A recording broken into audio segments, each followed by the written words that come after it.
and working. Hey, from the milk house hum to the auction call, these are the folks standing strong and tall. Yeah, this is the bovine coming on the air, sharing the stories of the folks who care. Profiles of passion, voices of the trade, dairy strong legends being made. Yeah, this is the bovine coming on the air, sharing the stories of the folks who care. Profiles of passion, voices of the trade, dairy strong. Welcome to the Bullvine Podcast, where we cut through the milk check noise to what actually pays on registered dairy farms. Today's episode is something special, the complete audio from the Pennsylvania Holstein Association's Market Like a Pro panel at their recent convention. Huge thanks to PHA for hosting this live stream session. They're doing great work supporting Holstein breeders across the state. Moderated by cattle sales veteran Chris Hill of MD Hillbrook Sales, you'll hear straight talk from four powerhouse marketers. Jenny Thomas of T Holsteins in Ohio, the 35-cow operation that's boarding show strings and running sales. Betsy Bullard of Bragging Farms in Maine, 10th generation with nearly 600 cows and Holstein Association members since 1943. Alicia Lamb of Oakfield Corners Dairy in New York, the 11,000 cow team flushing 8,000 embryos a year while making artisanal cheese. Peter Dupengieser of Ransom Rail Farm in New York, now ST Genetics Eastern U.S. sales manager with partnerships keeping him in more registered cows than ever.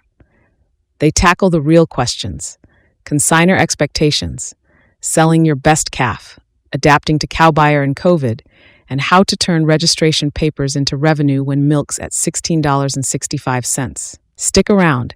This is gold for anyone with registered Holsteins, from 35-head family ops to 11,000 cow teams. Let's jump in.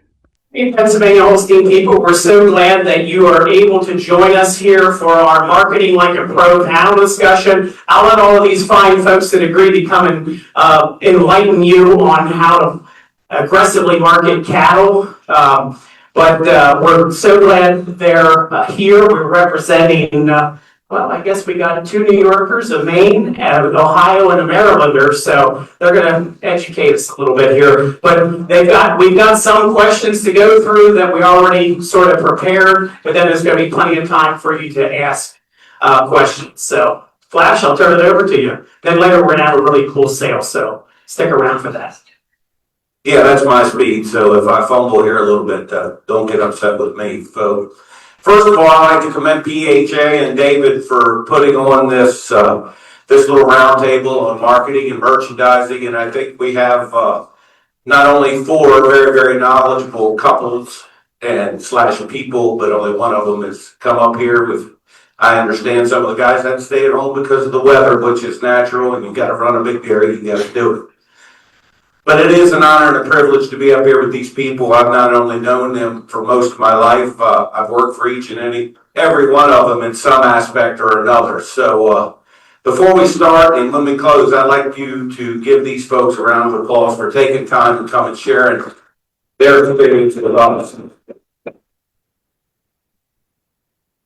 When David first asked me to do this, I was a little bit hesitant because public speaking is really not my thing unless it involves numbers and going really fast. So it is an honor and a privilege, and most of you know me. My name's Chris Hill from MD Hillbrook Sales, and my wife Jen and I have a small select group of heifers, and we buy, we sell, we buy private, we buy public. We sell semen for Blondin. My wife is very involved in her home farm in which we raise heifers now. They did sell their cows, and we have several heifers there for Joey and her family that we raise for them, and that's going really good. And most of all in my life, the best thing I have is my wife and my in-laws who do a lot for me, and I'm just very, very appreciative for all they do. So, with that said, going from this side to the other, from T Holsteins in North Lewisburg, Ohio, we have Miss Jenny Thomas. She'll be with us. They're involved in millions and millions of different avenues of marketing, different breeds. Jenny's a photographer, does a great job with Civil Fisher photography. I think that's getting less day by day, but she still takes beautiful pictures. They're very, very involved with their children. They have 3 wonderful children who I know you've seen at the shows, but not only at home. They're very, very involved with sports and very good at what they do. But yet they have time to do chores and have family time and do very well. Next up is Miss Betsy Bullard from Turner, Maine. Back when I was a fitter, I used to go work the Maine State Sale, and they would sponsor it every year. And since that time, they've added a lot of cows. They've gotten big. I think they have more mouths to feed now. And her husband do a wonderful job managing Bergeen Farms. And they have avenues off the farm as well. Have kids that are very, very interested. And then next in line is Miss Alicia Lamb. Her and Jonathan manage, along with other family members, his brother and another partner, Oakville Corners Dairy. And if it's got something to do with dairy, beef, cheese, Wagyu, they do it. Basically, they do it all, and they do a darn good job of it. They have a sale coming up, and which is just a short time away. And we appreciate Alicia being here again. She has her son with her. She has a son and a daughter. They have many children running around there, be it from her and Jonathan or other members of the family that are very interested in showing and do a very good job.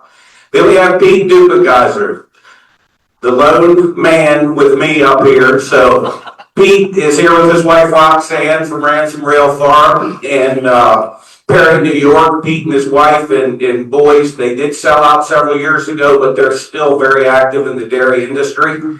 They spent a short time in Wisconsin. Now they're back in Western New York. Their son Jared, I believe, is back in Western New York, and Jay gets down there in Lancaster County, Pennsylvania. He'll tell you a little bit about them later. So before we go any further, I'm going to have each and one of them. We're going to have several steps of this conversation. I'm going to go to each and every one. They're going to explain a little bit about what they do, how they do it, what aspects of the dairy business that they're in. And then we're going to go to step number 2. I have several questions I'm going to ask, and they're going to answer to the best of their ability. Then I'll conclude with my portion of it to a question that has something to do with each and every one of them's marketing program. And then we'll take questions from Facebook Live and from the crowd. So with no further ado, this is Miss Jenny Thomas. She's going to tell you about a little bit about Triple T Holsteins. Thank you, Jenny. Go ahead. Well, Triple T Holsteins is our family dairy farm in North Lewisburg, Ohio. My husband, his brother, and his father, they founded the farm themselves. We're coming up on 20 years of milking there in North Lewisburg. It wasn't an existing dairy farm. They pretty much bought they were milking cows with a bucket milker and a heifer barn, but it's now a heifer barn, but decided they wanted to expand and build, and went to an auction, bought a standing building for $3,000, tore it down, moved it to North Lewisburg and put it up, and it was a weekend project to get that thing going. So to say it was started from scratch, that is for sure one of those things. As time's gone on, we keep trying to continue to build more buildings and make it more, I guess, our home what it is today. But it all started with what we call kind of a 4-H project gone astray. And so it's kind of spiraled out of control from there.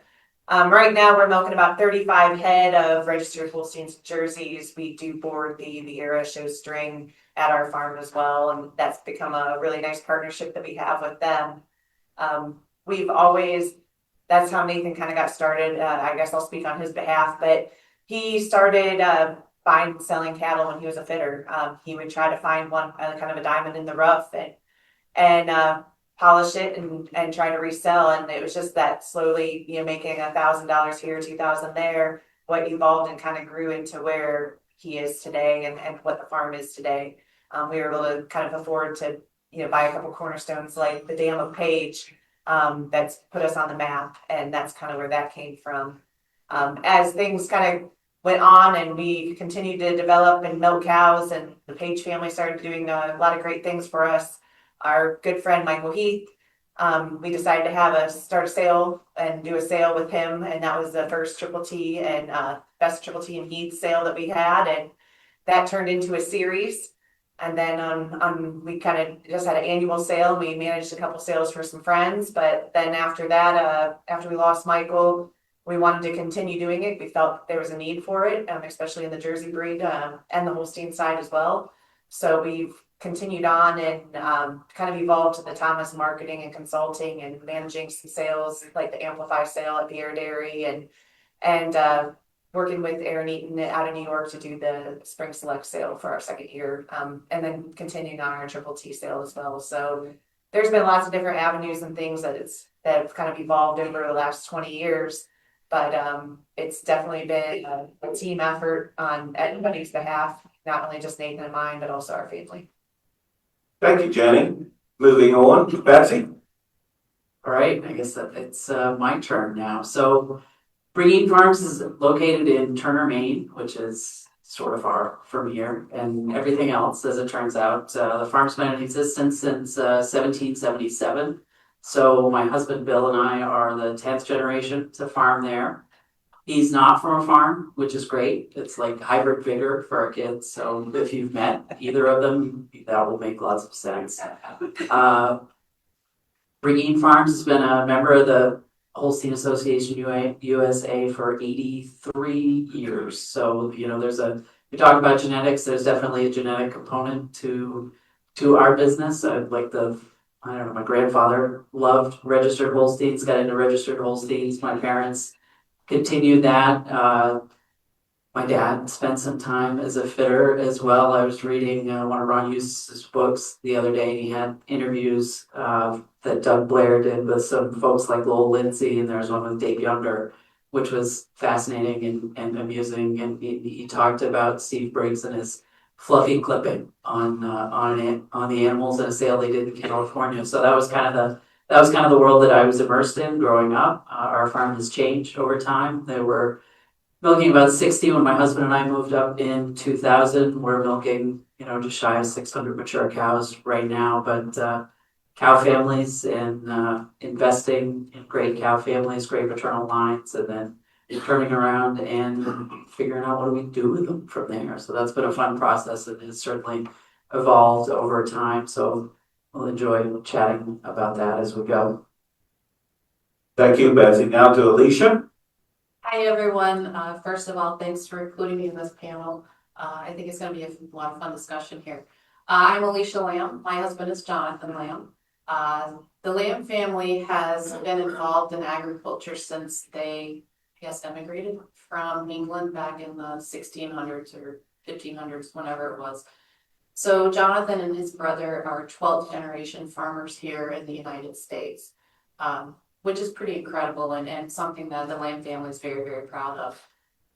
They moved from where they landed in Massachusetts out to Western New York in the 1800s. I can't remember the exact year, and have been farming in the same county, Genesee County, New York, since that time.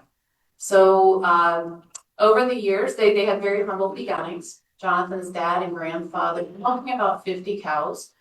When the state of New York, through eminent domain, came through to purchase their property.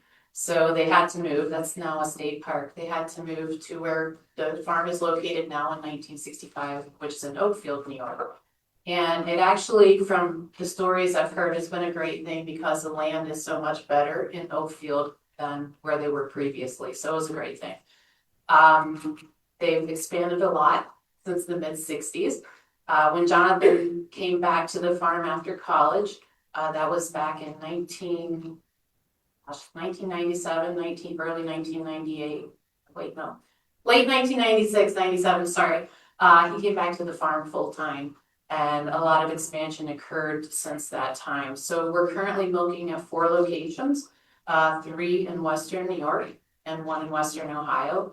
It's about 11,000 milking cows total. Obviously, with that many cows, there's a lot of people involved, and we really look at ourselves as a team. So we're fortunate to have a lot of great people that we work with. As far as our genetics program, when I moved, I'm from Florida originally, and I met this handsome young man when I was in college and had these romantic visions of cows in New York. And for some crazy reason. I didn't realize that there was snow and stuff like that. I'm learning that extremely hard this year after many, many years of being in New York. But yeah, so I moved to New York, and back in the late 90s, we started up our genetics program. Back in those days, embryo transfer was kind of still in its infancy, I would say. And you could buy embryos from like the best show cows in the world for like $250. I mean, that was pretty cheap. And the one thing we were really good at was making pregnancies and making calves. So that's really how we got our start with our genetics program. We would buy like, embryos from daughters of Black Rose and Elegance at the time for next to nothing. And we could get, 3 or 4 heifer calves from those cows. And man, we had a business going. We could resell those calves to 4-H kids, to other breeders. And that's really how we got our start in this. And then genomics hit. And so Jonathan's dad always had an interest in index cows, and we really believed in the science behind genomics and started into that pretty heavy as well. So currently we blush mostly internally through Transova, and I should say completely internally through Transova and Bovatech, and transfer about 8,000 embryos a year through those programs. About 95% of those embryos are indexed, so high GTPI, high net merit cows. We're looking to make the next great bull, the next great dam of a great bull. And then about 4 to 5% of that are show type cattle, show type embryos, I should say. And then we do a few beef as well, some Semingus and Wagyu. About 1.5 years, 2 years ago, we started our Oakfield artisanal business. Just looking for ways to diversify, I would say. And what better way to do that than to make product on the farm, right? I don't know. I'm sure a lot of you are doing that on the farm, and holy cow, that's a whole different industry, and it's been a very steep learning curve for us. But it's been a lot of fun. So we make Mexican style artisanal cheeses. We make 3 of them now. We just started up a 4th venue, which Griffin's super excited about, making some cheese curds, flavored cheese curds with our Mexican cheeses. So anyhow, that's kind of my story. We do have a sale coming up. We're talking about marketing. We'll get into that more and more. But thank you again for having me. I really appreciate it. Thank you, Alicia. Now, Pete, and then we'll start into some questions. Yeah, thank you for having me. I appreciate it, and I'm really looking forward to a good discussion. So I'm kind of the odd guy here for probably more than one reason, but for we don't have a dairy anymore. 6-7 years ago we sold our dairy and moved to Wisconsin. Both of our sons were working out there managing large dairies. And so we moved out there, and I took a job at that time with ST Genetics, working in primarily Michigan, Indiana, and Wisconsin with larger dairies. And then from there moved to a Central U.S. sales manager position. And then when we moved back about 1.5 years ago, now I manage the East U.S. sales team for ST Genetics. But our love for the registered cow never changed. And we do it now through tremendous partnerships. So we're just able to stay in the business because we have 6 or 8 partners. And we're probably working with more cattle than we were working with on the registered side. I'm not going to say how many because my wife is in the crowd, so I don't really want her to know exactly. But she did see the spreadsheet once, and she said, I thought we were downsizing. And I said, that's sex, semen, and embryo transfer. I'm working on it, but it just doesn't allow it to happen. But we're super blessed to work with fantastic people. And I have to mention Milk Source. They're the ones we work with predominantly on our best show type cattle, and just fantastic partners. And we love doing that. But we have a couple different partners in Pennsylvania and several in New York and a couple more even in Wisconsin yet. So it allows us to do what we do, and we all believe it needs to be a win-win. And as long as you have that, the partnership works out very well. And it's allowed my sons and I to continue in this business doing what we love. Thank you, Pete. If you want to pass the mic right back up to Miss Jenny, she's going to be the first one every time, so everybody has to follow in Jenny's footsteps. Now we're going to do, I have 6 questions here. We're going to ask each and every one of you to answer that in a short but very informative answer. And the first question is for you, Jenny. What is the main approach to marketing your type of cattle? and what outlets do you use, etc. Like I would say type, show, whatever for my end of the industry. I would say, obviously, I'd probably sell them through myself, but I'm not limited to selling them through other sales management firms. We all get along. We're all one family. We got to work together in order for this thing to go right. So, Jenny, here you go again. What is your main approach to marketing your type of cattle, and what outlets do you use? Obviously, we're into the show industry. We're into the show type cattle, but also love good pedigrees, good cow families, and I think it all translates. But obviously, like I said before, we began the Triple T and heat sale. We've evolved that. We try to consign a bulk of our young stock and young cows and top consignments to our own sales, but we also find a lot of value in marketing throughout the country and all the top sales. I think you have to spread it around, get in different markets, and like Chris said, you have to all be friends and we all have to work together. You know, we consign in the sale tonight, we consign to Chris's sales, we consign out to sales all over, young group sales like the PA, I can't say it because I'm an Ohio State fan. but the youth sale there. State college. You just hate to say it, don't Buckeye. Yeah. You just hate to say it. I know.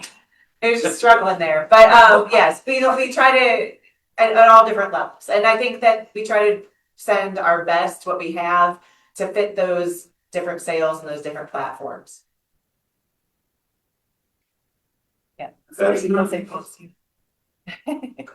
Well, I'm not gonna struggle with any college names or anything like that, because we're trying not to bias either of my kids. So for us, it's been sort of interesting as we've grown the herd over the last 25 years. I think kind of the number of animals we've been marketing has shifted over time.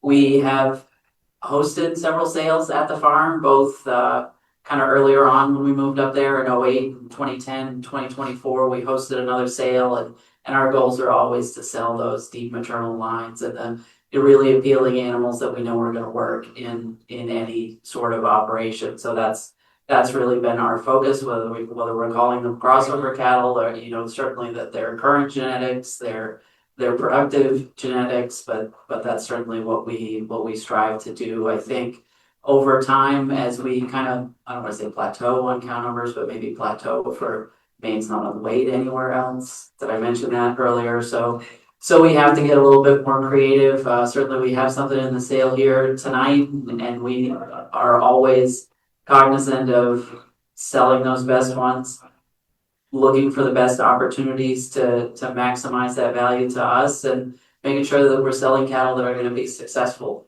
for somebody else. I mean, there's nothing cooler than getting that message that, hey, this one that we bought as a calf is very good, or you know, she just went excellent, or she's got 3 daughters. We couldn't be happier with them. So at the end of the day, that's certainly what we strive to do. Want me to read it again, Alicia? You got it. I think I got it. You got it. So with our marketing program, we have 2 distinct divisions, the index site and the show site. So I'll start with our index site. It used to be pretty easy to move some index cows, especially when genomics hit and numbers were high. You could sell and make some really good money from those index cows. It's not so easy anymore. There's a lot of restrictions from studs out there. So our marketing primarily on our index cattle is bulls going to stud. That's about it. We are able to sell some IVF sessions from time to time. We do a few privately. We've done a few in sales, not too many because of the contract restrictions. So that's where we are with our index animals. It's still obviously a large portion of what we do, and it is still financially successful. It's just different than it used to be. Maybe not quite as fun as it used to be back in the day, but it is what it is. For the type side, things are pretty wide open how we're able to market those animals. We do a lot privately, we sell a lot in sales, and we have our own sale.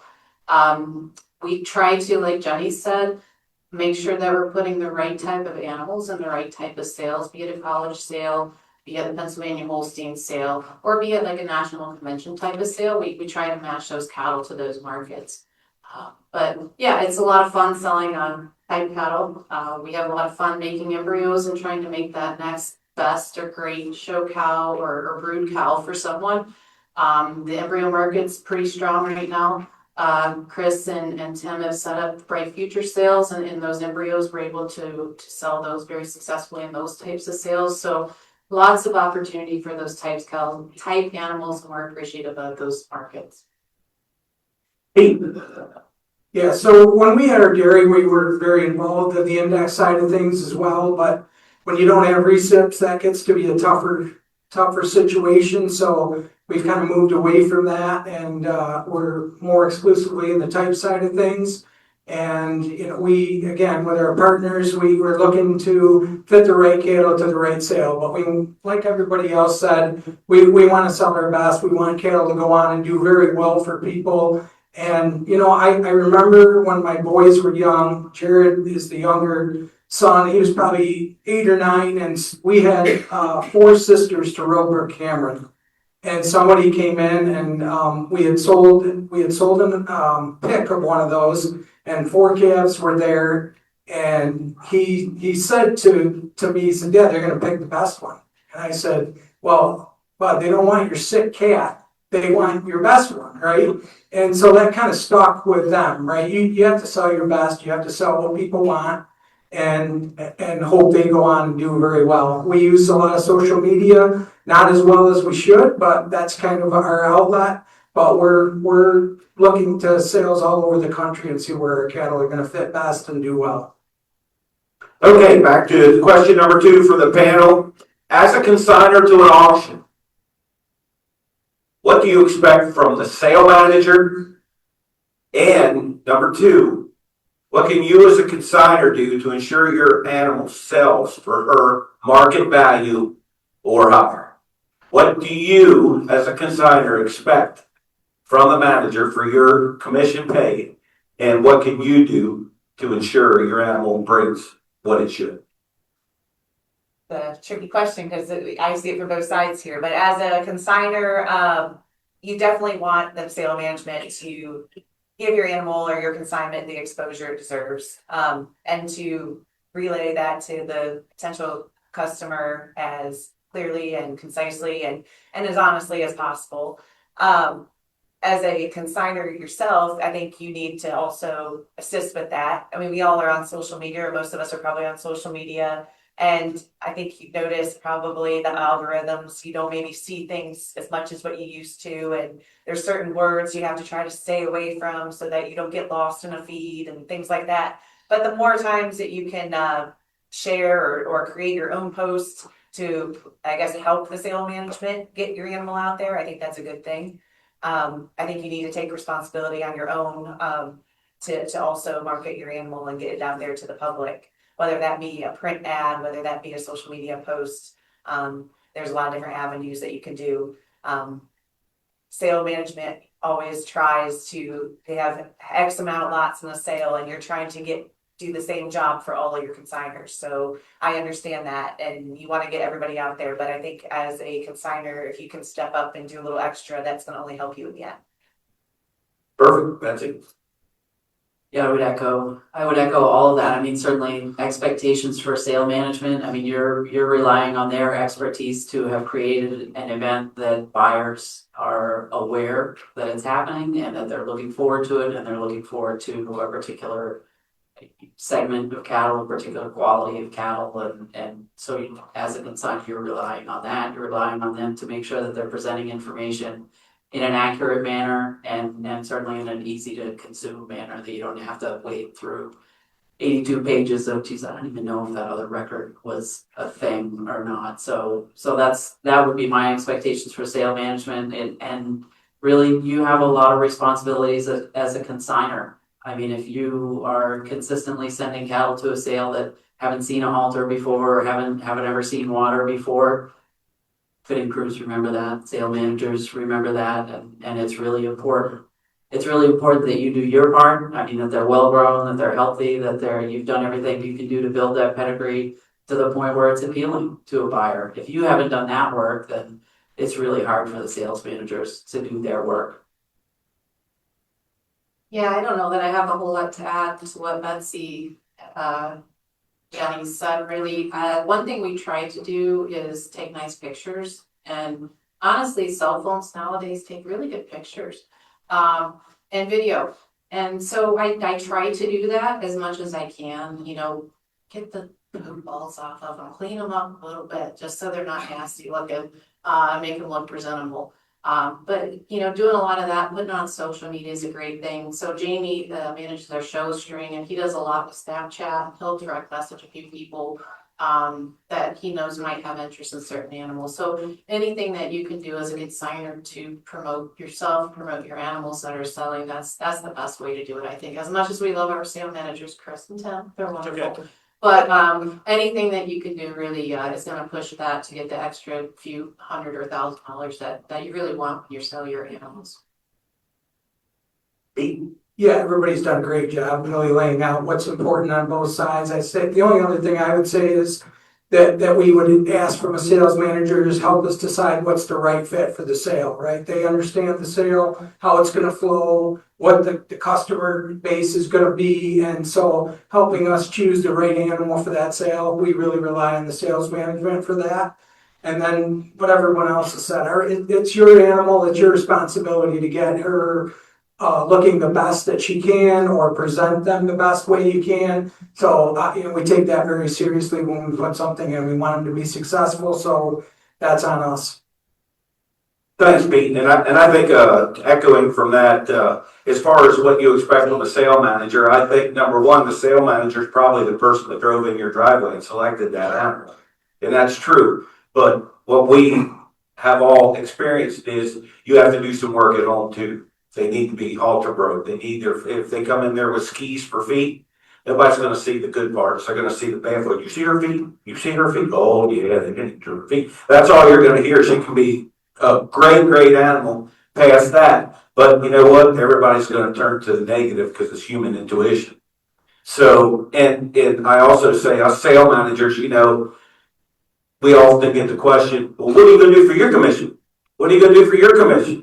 Well, commission same as it was in 1984, and animals bring the same price they did, or less, than in 1984. And I think we all know the cost of living, the cost of everything has gone up. So we don't have these consignment sales to get rich. We do it, number one, to market our own cattle, and number two is to try and help all the breeders as much as we can. Coming to our next question, there's probably folks listening, there's folks in this room and forum, listening to the forum, who've never consigned to a sale or advertised their farm in any sort of outlet. We all know them, we're good friends with a lot of them. What advice would you give to them to start out on a merchandising? If you have registered Holsteins, why not take advantage of this? Because obviously we know the milk checks right now ain't real good. What are we going to do to make money off the farm? Because we have registration papers. Let's use them to our advantage. Jenny? That's a good point. I think a lot of people that haven't consigned, whether for whatever reason it is, sometimes they're not willing to give their best animal to the people that pull in the driveway and ask for the best animal. Whether that's a fear that they won't bring enough, or the fear that they won't be able to make another one, or I don't know what that is 100%, but I know there's a lot of really good breeders out there that just won't sell. And for whatever reason it is, but if you're looking to make the extra money, if you put in a good animal to a sale, it's going to bring a good price. There's enough great cow people out there that appreciate good pedigrees and good type, good index, whatever it might be. They find value in that. So I think that for me, one of the things for people getting started, be open-minded and willing to trust a sale manager or whoever to consign your best animal off the farm. Thanks. I'll let go again now. I'm not trying to take over. Trust me. But call us, text us, email us. If we haven't been to your farm, we'd love to come, but we got to know you're interested. Betsy? Yeah, I would echo that. Just take the jump and consign your best. And they're worth what the market says they're worth. I mean, it's sort of like classifying. We can imagine that they're all 89.2-year-olds, but until somebody unbiased comes in and tells us, okay, this is where they fit on the continuum of things, that's that's eye-opening, and take that and learn from it. I mean, maybe your best is an 86-point effort. That's still fantastic, but it can be overwhelming to try to figure out where you fit in the continuum of things. And if you haven't been consigning, you haven't been doing that, check out some sales that you enjoyed, or you felt like, geez, where did the one that topped that sale, what did they do that I'm not doing, or what am I doing that they're not doing? Why didn't I consign the top of that sale, and just kind of have those conversations maybe. So a couple of thoughts with this, and maybe I should have mentioned it with the, what does the sales manager do question. But one thing you can do when you're considering consigning to a sale is ask the sales manager, ask Chris, what do you think this animal is worth?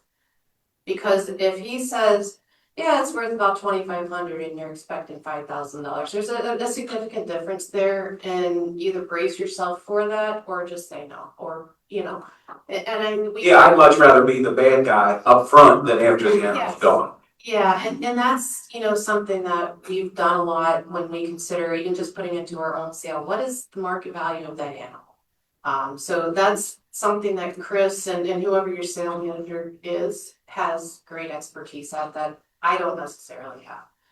The other part of that when we're marketing animals, especially if you are new to marketing, new kind of to the industry, if you want to call it, or sales, is you have to market yourself a little bit too. And that's one thing that we've worked hard at Oakfield Corners, is to build a brand, if you want to call it that. Tell your story. Tell, hey, we're 12 generations of farmers. We're big, and that's not always a positive. We're big, but we also love cows. And just tell your story. I remember, so the very first cow Jonathan and I bought when we moved up here was just in a local, maybe Allegheny, Steuben County sale in New York. We spent like $3,000 on her maybe. But it was the first cow that we bought together. And so there's a story there. We still have members from that cow family that have done well. We've had, at least 15 excellent animals from that cow family. They're still milking in the farm, in the commercial operation. Some have shown, and just telling those stories of some of those cows that you are going to sell, and telling that story of you as the farm and as a breeder. I think that resonates with buyers, and it makes people respect you as a breeder and as someone who's selling.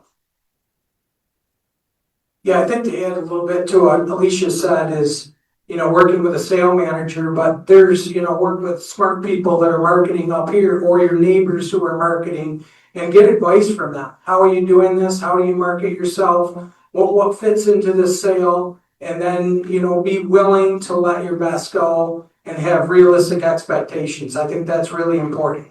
Really be sure that hey, this animal's going to fit in this range. And there are tons of markets, right? We have polled, we have red, we have index, we have show calf, we have cows. There are so many markets that you can fit into. What do you have that fits into that type of market? So, and if that's something that you want to develop, talk to people. How did you get into this show stuff? How do you get into that market? Or whether it's polled or red or whatever it is, understand what you have and where they fit, and talk to other people who are good marketers on how to get it done, and be happy when you do it.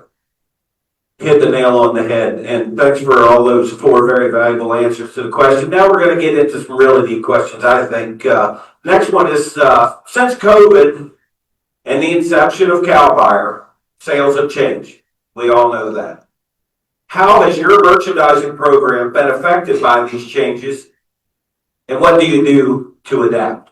For example, when COVID hit, my life was turned upside down. We had cattle at Frederick for a March Madness sale.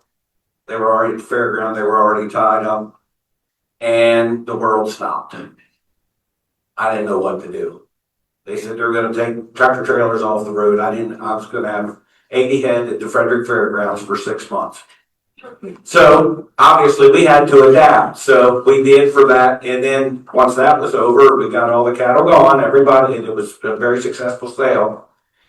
Then I wondered, what am I going to do now? I can't be an auctioneer because there can't be anybody at sales. So that's when we bought in I had the idea of this Bright Future sale where people can merchandise embryos, which it takes 6 people, 3 people, and somebody from Cal Buyer there to help us out.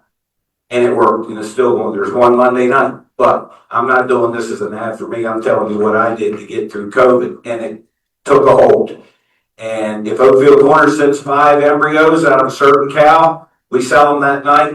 9 times out of 10, another interested party's going to call them in the next few days, and you can end up sell 15 or 20 embryos you're not paying commission on. So that's kind of my story, Jenny. Because COVID hit us all. Oh, yeah. To go back to the last question really quick, though, something I thought of after we kind of got through this. If you're thinking about selling and you're afraid to send that great one, I mean, your prefix carries on. And that's something to be very proud of. I'm pretty sure Alicia's got a cow out there named Footloose that they bred that they no longer own that still puts them on the map. So not to regress here, but just wanted to touch on that as well. Your prefix stays on that animal forever. And that's no better way, like Dundee Page put us on the map, no better way to build your brand than to have a cow family do well for other people. And life is about a brand. That's right. So back to COVID, I like to forget about it altogether, but I guess we were lucky in Ohio, for instance, that we were able to maybe carry on with life a little bit more normally than some other states. And I won't mention any other state names. But we were able to do some things and move a little more freely than maybe some other states were able to do. So we tried to move forward as business as usual as much as we possibly could, whether it be having sales, shows, whatever. The reason I bring up the show aspect was because that carries over into the marketing your brand, your sales, everything that we do as registered breeders.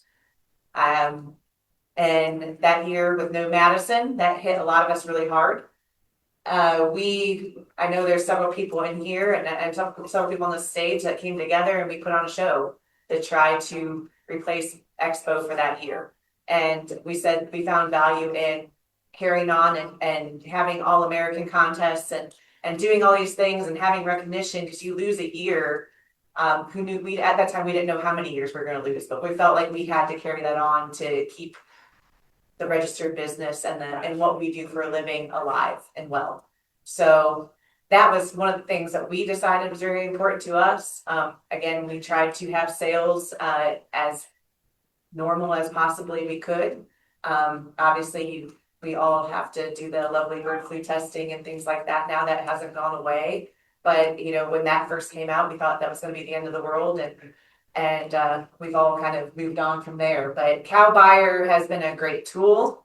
But everybody knows with technology, you have problems sometimes. And we've all been to sales where there's been some sort of glitch or this or that, at no fault to anybody. But that's just technology. I think still having a valuable sales staff and people there and trusting people that are at sales, maybe so-called the old-fashioned way, is very, very important. You got to have the eyeballs there at the sale that people are going to trust if those people can't be there themselves. So, Thanks. So there's a lot between COVID and Cow Buyer, and when we think of what sales look like today versus what they looked like 20 or 25 years ago, I mean, for us up in New England, COVID restrictions kind of drove the need for another show again. Some of our usual suspects weren't a thing, so we had a fall show that's morphed into a really successful spring show series. So, I mean, I think all of us are determined to continue moving the business forward and to be creative and in problem solving. So I think that's speaks to the resilience of our breeders and marketers around the country. So that's pretty exciting. I think Cow Buyer's been a fantastic tool. I think it changes the vibe of a sale when you're not thinking, geez, there's not 350 people sitting out here in the audience, we're not going to have a sale. So that's pretty different, but that goes back to one of the earlier questions about what's your responsibility as a consignor. You better have done your work at home and figure out how to use social media. I mean, there's obviously that's a whole other conversation about whether they're not great things about social media, but you know, when I think of what we do, we certainly try to utilize social media. I feel like, so you know, you all have some, whether it's your cell phone company or your credit card company, where there's like that two-step authentication or something else. I feel like I have that in social media now because I have a 19-year-old daughter who assists on some of the farm posts. So I'll post things and then she'll help me improve them, so to speak, which is great. But and I think that's in the same vein as just ask people questions. Don't be shy. Like one person out of a million is going to be unpleasant if you ask them a question, but the vast majority of people are happy to answer your questions, or whether it's a sales manager or whether it's somebody that you admire that's done a lot of marketing work or is a terrific breeder. I mean, we wouldn't do any of this stuff if we didn't love it, and we'd love to talk about it too. So ask questions and listen to the answers too. That's an important step. So the old days of having sales was a lot of fun. We had the big tent, bring out the animals, you walk them through the ring, and Rama was our auctioneer, and if anybody's heard Rama, he gets pretty animated. And actually, I saw him a couple weeks ago at the New York Holstein convention. He's like, oh my gosh, that last live sale we had pre-COVID was amazing. It was so much fun. I wish we could go back to that. And I'm like, oh yeah, it was fun. But the reality is, I don't know. I don't know if I want to go back to that, because there's an expense in a tent, and yeah, it's cool. But the way we've structured our Spring Sensation sales series now, it's a little bit of a hybrid model. So the animals are there, we're on a farm, they're there. But then we're all able to kind of go up in almost more of a social setting, I would say. And In their natural habitat. Yeah. And in the people's natural habitat. Yeah. And we're able to, I guess, quote unquote, compete against each other if you want to buy that animal, like you do in any other sale. But it's kind of a lot of fun in that way, and we don't have to have the animals going through the ring or worry about if the wind's gonna blow the tent down or the storm's gonna come through and frighten the animals as they're going through the ring. So I don't know. I kind of like the way that we have structured at least our Spring Sensation sale series now, where you have the option, go out, look at the animal, please go look at the animals. And we do have that big sale crew that comes in, and we ensure that we've got individuals that are qualified to look at cattle. So if you're not able to make it to New York, you can call up, one of those people that are on the list that have gone through the animals, and they'll give you an unbiased, honest opinion of what those animals are. I don't know. I like it. It's stressful. Having a sale is always going to be shit. I like that format, and it's so. And as sale managers, Yes. you're the sale manager. I was work for you. You have to find ways, just to reiterate what I said before, we've got to save money, because 15% doesn't go very far. Yeah, it really doesn't. You still have to pay fitters to come in and take care of the animals. You still have to allocate charges for feed and straw and housing and the people that do that. But, it works for us. And CowBuyer has been incredible in being able to help navigate those sales virtually. I know there's a sale coming up on Monday. I'll be sitting behind my computer screen, potentially making some bids. And it's kind of nice for me as a potential buyer to do that as I'm still able to work on a farm and do my own thing. But it's, I don't know, I like the way that this hybrid model has gone. I like having some virtual sales and still having people that are bidding live at the same time. I kind of like that format. And we haven't had complaints of an unhappy buyer either, because most of the time, if they're not there, they're represented by somebody who's qualified. Take the complaint. Right. Yes, they'll take the complaint. They're getting paid. Yeah, I think obviously times have changed, but all these folks have been marketing through all those changes, right? So you just pivot and you find your way. We have tag sales today. That's something that, has evolved in the last 10 years or so. And that's a unique approach as well. I do miss the fun, the camaraderie, the excitement of the sale. And I love to see live animals in front of me, but that's less and less. And I think we have, there's a ton of expense to bringing those animals and trucking them across the country. And we have health issues and risks and fitting and all of that. So, we pivoted and changed, but it's still great. And Cow Buyer allows us to connect with people around the world that would be much more difficult to reach if we didn't have it. So I think it's been great. But I still, they have the Nashville sale and no live animals, but they do such a great job to keep a high tempo excitement. That's still fun when we have sales, right? So I think you just have to find what fits for you and continue to pivot and change. All right, the last question before I give each and every one of you a personal question, and then we'll go into questions from the crowd. You've all hosted sales, all four of you, and you sold your own cattle and you sold consignments along with it. If someone purchased an animal from you for a substantial price, what advice would you give them to making sure that they make profitable returns on that purchase? And I'm going to add to that the second part to it. What is the most valuable marketing lesson you've learned over the years? Something you've sold, you're going to convince the people, or you're going to help them make money. And what's the most valuable lesson you've learned? I guess that's kind of a loaded question, but I feel that no matter, as a consigner, you want the same thing in return as a consigner to whatever sale, to Chris's sale, to the PA sale. You want to try to get the most out of what your animal is and going through the brain.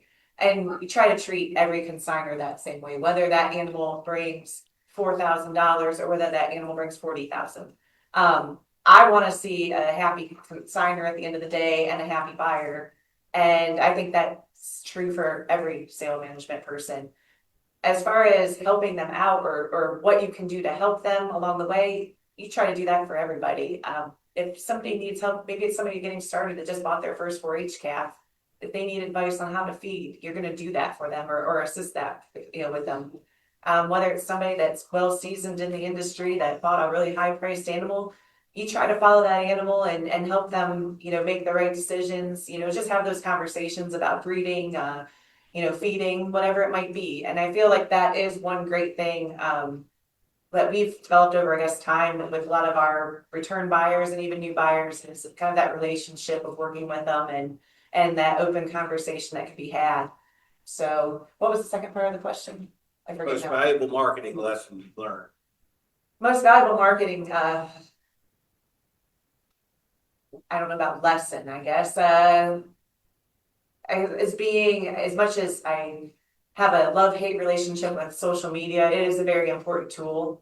But having the right people, I guess, surround you, whether it's your fitting crew, whether it's sales staff, just having the people around you that you trust and that other people trust, I think that's a huge component to a successful sale.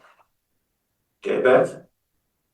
Yeah, so again, I would echo that. I mean, I think when you're in the position of consigning an animal, if this is a long-term kind of thing for you and something you want to do again, you have a responsibility again to make sure that you continue to build that relationship.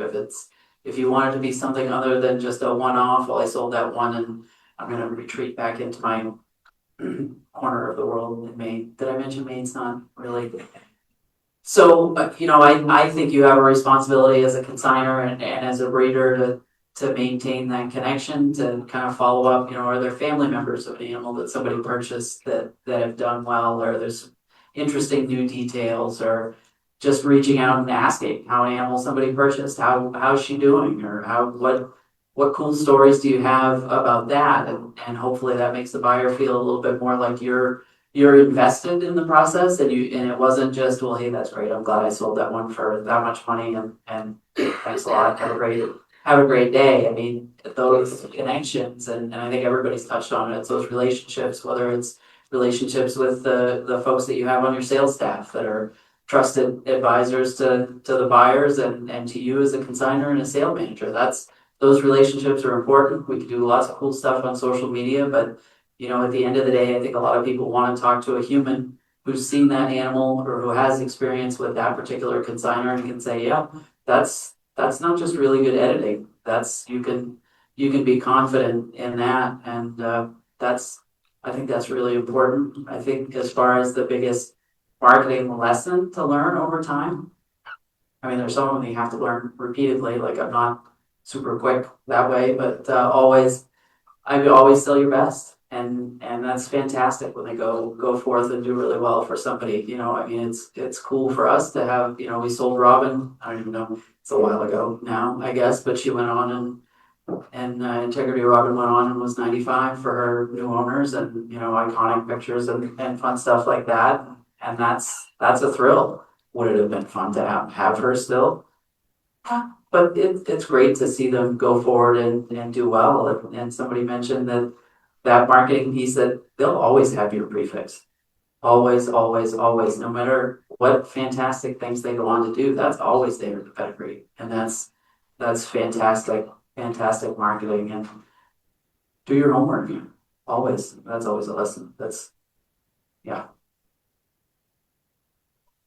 So as far as when we sell animals, if the buyer wants us to, we try to remain in contact, or if they have questions, you know, we're pretty open, I think, and we're always pretty open about history of the animal. If they flushed well, what bulls work in that cow family, because a lot of times, you know, we're selling from a cow family, and so we kind of know what does or doesn't work in those cow families. And we're about it, we try to be as open as we can with those discussions if the buyer has those questions and wants that feedback. It's kind of fun when you have a 4-H kid buying a calf, because they always have questions. You know, what do I do? How do I feed them? How do I get them broke to lead? You know, what should I, you know, what kind of pen do they need to be in? Sometimes you get some wild questions. It's a lot of fun to talk to the kids about that. And hey, you know, that gives the energy back to us to work with. And I see that with our own kids now. They'll ask these crazy questions once in a while. I'm like, oh yeah, you're 9 and 11. You know, I should expect these crazy questions. So yeah, it's a lot of fun when there's little kids, younger, I should say, people that are asking those questions, because that, you know, keeps them energized, keeps us watching to keep tabs on how those animals are doing for them. We always also stand behind the animals that we sell. There's been a few times that we've bought them back or brought them back. You know, somebody will say, hey, we can't get this cow pregnant. Like, what do we do? All right, do you want the beef check? And, you know, how do you want us to do this? We'll give you the beef check and just pay you, and we'll bring her back, or we'll bring her back to the farm and get her pregnant. And I think we've only brought 2 or 3 back to the farm, and they got pregnant first or second service. So, you know, whether there were some issues with feed or whatever at the buyer's farm, it doesn't matter, but we get them pregnant, get them far enough along to their second preg check, send them back to the buyer that was there. But that's one thing that we always do, is we stand behind the animal that we sell. Because if we don't, then why are we selling them? You know, we just don't want that reputation. As far as marketing lessons, we try to surround ourselves with really good people. I think people are key to this whole business, you know. If you see us at a show, it's usually the same team. You know, Jack Ross goes with us to every show. He's our guy. For as long as we're able to have Jack Ross there, he's our guy. And we want him with us because, you know, we have that relationship, we know how to work with him, but he also knows the cows. And so when we start our shows in March in New York, we're gonna have the same crew through the whole year. They're our guys, they're our team, they're going with the, you know, they know the cows.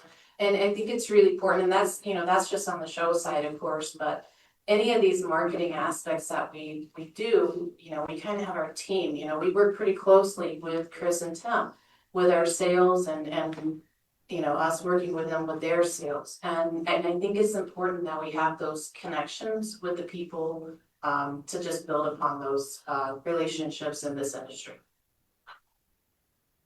Boy, I gotta tell you, it's tough when you go after 3 smart ladies to think of anything intelligent to say that they haven't already said. But, and I was gonna mention what Alicia just said about standing behind cattle, because that's something that's it's inevitable, right? If you sell a lot of cattle over time, something's not gonna work out. And we just have always stepped up and said, how do we want to make this right?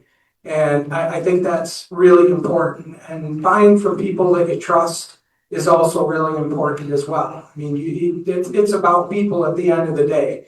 And the cattle are great, but you're buying from people, so I think that's really important. But we have, when we had our sale, the registered sale, the higher price cattle we sold went to people smarter than us, so we didn't really have to tell them too much. But we have had situations where they wanted us to keep cattle for a while, or get them started or whatever, and that's just what you do. It's just what you do to market your cattle and to help the buyer of whatever you did sell. I would say advice, a lot of what these folks have already said, but I would say the best marketing thing that I've ever learned is it takes a lot of work. It is constant effort, 365, to have your cattle, to develop the right kind of cattle that are going to be marketable, that people want. Because if you're the only one that wants it, she's going to be a tough sell. And you can't tell people what they should like, right? The market will dictate it, and you have to understand the market, work hard to present your cattle that fit into that market, and get them sold. So I think embracing the hard work, being smart about doing it is something that we've learned. Thanks, Pete. To share a little story, I had a heifer one time that was in the sale, and everybody goes, give me a range on her, give me a range on her. I said, 25 to 40,000. Cool. How am I going to get my money back? So it was a very prominent breeder that consigned her, and I called him up and I said, this guy, he's got the coin. He'll send me a check the next day. That's no problem. He says, but his major question is he loves blue ribbons, but he wants his money back. Guy on the other end of the phone, he says, well, you can tell him to get her bred, and I'll give him $750 for every embryo she makes before it's time to quit IVFing her. So that said, cow, the heifer gets bred, and he started going right to the chute every 2 weeks. She made, I don't know, 20, 30 eggs. Well, lo and behold, he ended up and bought her for like $22,000, and he sold probably 17.5 in eggs because of what the seller told him that he would do to back up his purchase. Plus, you're getting the calf that's inside. Plus, you won some shows, so everybody at the end of the day is happy. Now, they don't all work out that way, as we all well know. But the secret to the whole thing is you got to make more on your investments than you lose. You got to try to be at least 60-40 or you have trouble. So I'm going to conclude my portion of this, and then we're going to get into some questions from people online as well as in the room, because I'm sure there's a lot of questions out here for these people. But I've got one question for each of them, and I'm going to start with you, Jenny. So, and I'm sure a lot of people want to know about this. So obviously you and your entire family, your 3 children, Nathan, play a huge role in the success of Vieira Dairy. So for those of you who don't know who Vieira Dairy is, go to the 7-Eleven, fill your car up, and go home, because I know you know who they are. The most prominent show herd in the Jersey breed today. And they're a great cow share hotel with Triple T. You're involved with them in show rings, sales, etc., and your name is synonymous with theirs. However, you have not allowed that relationship, not even for a second, interfere with the continued success of Triple T Holsteins and Jerseys. How do you maintain that? And how do you keep everybody smiling? Honestly, it's an open and transparent conversation. Like we set up, we're very honest in what our expectations are. They are honest with their expectations. We've had a great working relationship. They're good people to work with. But we provide a service. We're going to do it 110%. And, we have our own farm, our own cattle. Our kids own cattle. Our kids have bought and sold cattle. Like we've kind of brought them into that. And we want to make sure that we have something at the end of the day if Vieira Dairy and us decide to go different directions at some point in time. We aren't going to quit being us and ourselves to bring in somebody else. So we're kind of like a love it or leave it type of thing, I guess. But luckily, in our situation, we all work great together, and it's working out well. But we kind of like, again, we have X amount of spots in our hotel. We only milk 35 heads. So it's a balancing act. Sometimes on the triple T side, we sell animals that maybe we wouldn't want to sell. Maybe we consign a couple extra head just because we don't have the room that normally we would keep. So we have, but that's what makes us kind of continue to move on. And that's kind of our place in the market too. Like we're always trying to IVF and we have to sell X amount of head to kind of keep our numbers in balance. We kind of know where that fine line is of being too crowded and being able to allow those board cattle to stay there. So sometimes we sell ones we don't necessarily want to sell, and that's kind of goes back to selling your best. You just got to be willing to put them out there and continue that cash flow and make it work to be able to only milk 35 head. Thank you very much, and I'm sure you'll get more questions about that as we go. The next question's for Pete. Pete, hand the mic down to Pete. Pete, in my experience, it's been clear that deep pedigrees continue to market very well. You were involved with a cow that was very famous named Covale MC Dina. We all know who Dina was, a cow that did good. She was grand at the Royal. She was nominated or All-American Reserve several times back to back. But we've been talking about brand names all day. Now, she herself is a brand name, but her pedigree, nice, but not a brand name pedigree. But if you go to sales still today, and you have Dina's name in the pedigree, that animal, I think, still brings, well, I mean, she breeds true. But isn't it cool how she started the real true breeding of that family, but didn't have a brand pedigree? She made a brand for herself. Tell us a little bit about Dina and her story. Yeah, so we've been really blessed to be able to work with some really special cows, and Beth is another one of those. And you know, Dina was just a really exciting young cow, and a friend of ours that probably many of you know, Bob Landis, had her and said, hey, I think you guys ought to take a look at this cow. You know, she just fresh, a couple weeks, and I bought her as a calf, and I think she could be pretty nice. So my son Jake was down there. He was just out of college and looked at her, and he called me and said, Dad, I think we should partner with Bob on this cow. So we brought her up to our place, and we had some, you know, we're working with some show cows at that time, and she came off the truck, and I thought to myself, why did he think we should partner on this cow? Like, she was, you know, just a couple weeks fresh and kind of a narrow rear udder and just a baby, right? You know, just a milking yearling. And the cow just blossomed incredibly well, just continued to develop. We did our part, she did her part, and yeah, you develop those kind of cows that are well known. Everybody wants those genetics, right? Everybody wants that special one. And she did a lot of that. She made a lot of great daughters, a lot of excellent daughters, cows that have done well in the show ring, pretty calves, and she really helped get us there. And then Beth was the next one. Now Beth had a great pedigree, and you know, we bought her dam from Jenny and Nathan, and they helped us tremendously get the dam rolling. And then Beth was born, and that's another great story for another time. But yeah, you just have to find the right individuals sometimes, you know, and develop them, and the industry will embrace it. You know, everybody wants that special one. Thanks, Pete. Betsy, you're next. And we want to know, and you may have answered this in a roundabout way, but take us a little more in depth about your family farm. How has your herd's merchandise program changed since your herd has grown in the past 20 years? And have you seen limitations on more ways to capitalize? That's a lot.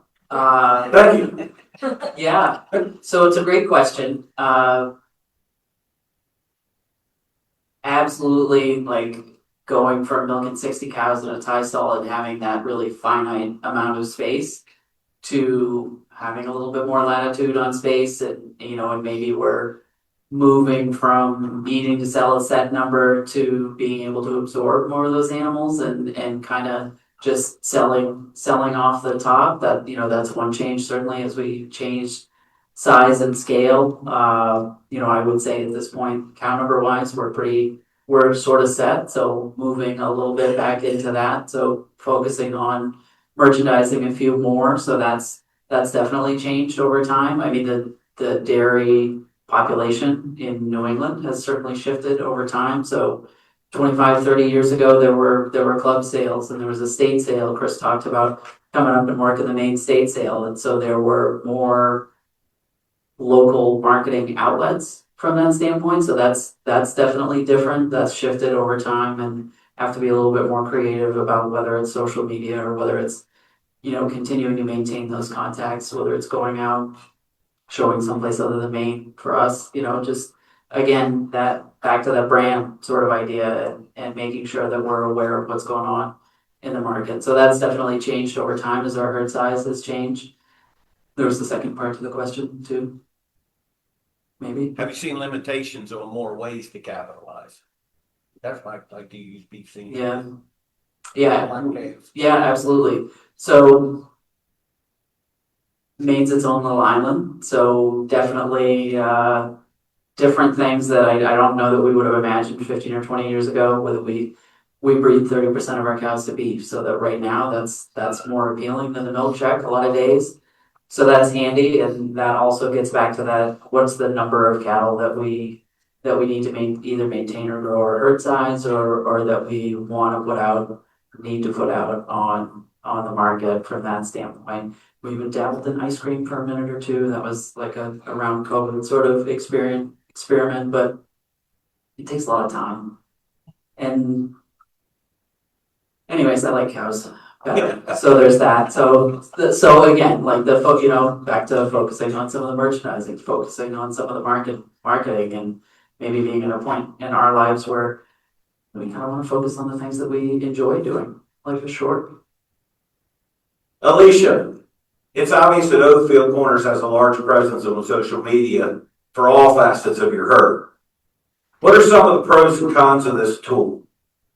How do you ensure that your post target reaches the target audience you want to? For instance, I got something right now about the sale. I don't know who's putting it up, but what if I'm a cheese customer and I'm getting something about, is it the algorithms? Does somebody control who sees what? Like your sale advertisement, your cheese people or your Wagyu buyers, they don't see it, do they?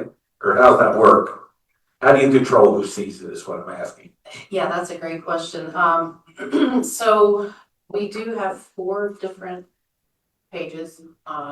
There's an Oakfield Corners dairy page, which I manage, and I've not done very well with that lately because it's been a lovely winter and I've been helping get our catalog done the past couple of weeks. So I've been a little bit slow on getting posts up on that. But basically the Oakfield Corners dairy page on Instagram, Facebook, wherever else, Snapchat, TikTok, YouTube. I don't do Twitter anymore or whatever it's called now. Basically that's focusing on cows, so genetics, cows in the herd, management of what we do on the farm day to day. There is a dedicated Oakfield artisanal page, and Molly, who is our cheesemaker, she manages that page both with Facebook and Instagram. And I think she's got another social media, but I'm not for sure which one it is, so I apologize. But that's dedicated to the production of the cheese and what we have available for sale in that regard. There used to be a Wagyu page, and we kind of morphed that into the artisanal page because we're doing the Wagyu through the artisanal brand. And then there's a Lamb Farms page, and my sister-in-law manages that. And it's not like that, I would say that one's more community-based, like Oakfield specific based than like Oakfield Corners Dairy. We're trying to hit everybody in the US and internationally. So, when you think about it in that regard, it's kind of a lot. And, luckily we are a big farm and we've got a lot of things going on. So it's great. So the content is there. The problem is just that I asked for help, like from the guys. So it's, it's kind of a one-man show where I'm trying to keep it somewhat diversified with a little bit of a focus. And I just have to have time to do that on top of everything else. So yeah, it could be its own job. I don't know how everybody else manages their social media pages, but that could be a full-time job on a farm when you're marketing cattle, food, whatever. I mean, there's a lot that goes into it. And don't ask me about the algorithms, I'm too old for that, I don't understand that, it's. I don't either. you know, I just like it. I like Yeah, saying. thanks for asking that, though, by the way, yeah. So, yeah, no, it's good and it's a great way to market things. Well, this is gonna conclude my part. We still have 45 minutes left for questions, and I'm sure there's people out there online and in the crowd that has a question for each and every one of you. I just asked that one person just say, I can cover that one, and just kind of pass the mic around. So, my first question we have sent in is, what is the differences between marketing animals for show and marketing animals for function and production? How do the markets and methods differ? You got the mic, you can answer that one, Jenny. I think we probably already answered it, but how do they differ? As far as, I guess on our end, I think it's a little bit the same. Show animals, especially the modern show cow, has to be a cow that milks and it has to be a functional cow. I think that is where the two industries have come closer and closer together. The days of having 68-inch, 2-year-olds that their front legs cross has slowly, luckily, started to drift away in the last 5, 6, 7, 8 years. So I think that those two worlds have come together a lot more. I think when you look at sires that are available, sire selection, yes, there are still some pure type sires out there, but you look at like a lambda, for instance, that has kind of crossed into both worlds. So I think there is a little bit of the same, but as far as marketing on both ends, obviously, if we have a high type, cow, 89.2-year-old, we're not going to sell it in a commercial, setting or for a commercial price. So you kind of navigate and know your own animals and be honest with yourself and know what is what and the difference between what. We're probably the hardest critics on our own animals. We're pretty critical. There's lots of lively conversations that go on at our house, but we see things a lot the same, but we also have differing opinions, which is a good thing. So It's really fun to go to triple T. One likes one and one can't stand her. So that's a discussion for another day. But and like this question a little bit is, we're talking about show animals and functional animals. Really, in our eyes, we all show and we love to show, but show and function should be two words that go together. Now, a lot of people that are, how should I say, not anti-show, but they think a show animal is different than a functional animal. Well, that's what us people at show are trying to change. We want that show animal to be medium sized. We want her to be functional. We want her to be able to survive in a freestall slatted floor environment. And there's nothing wrong with a cow like that winning, if you ask me.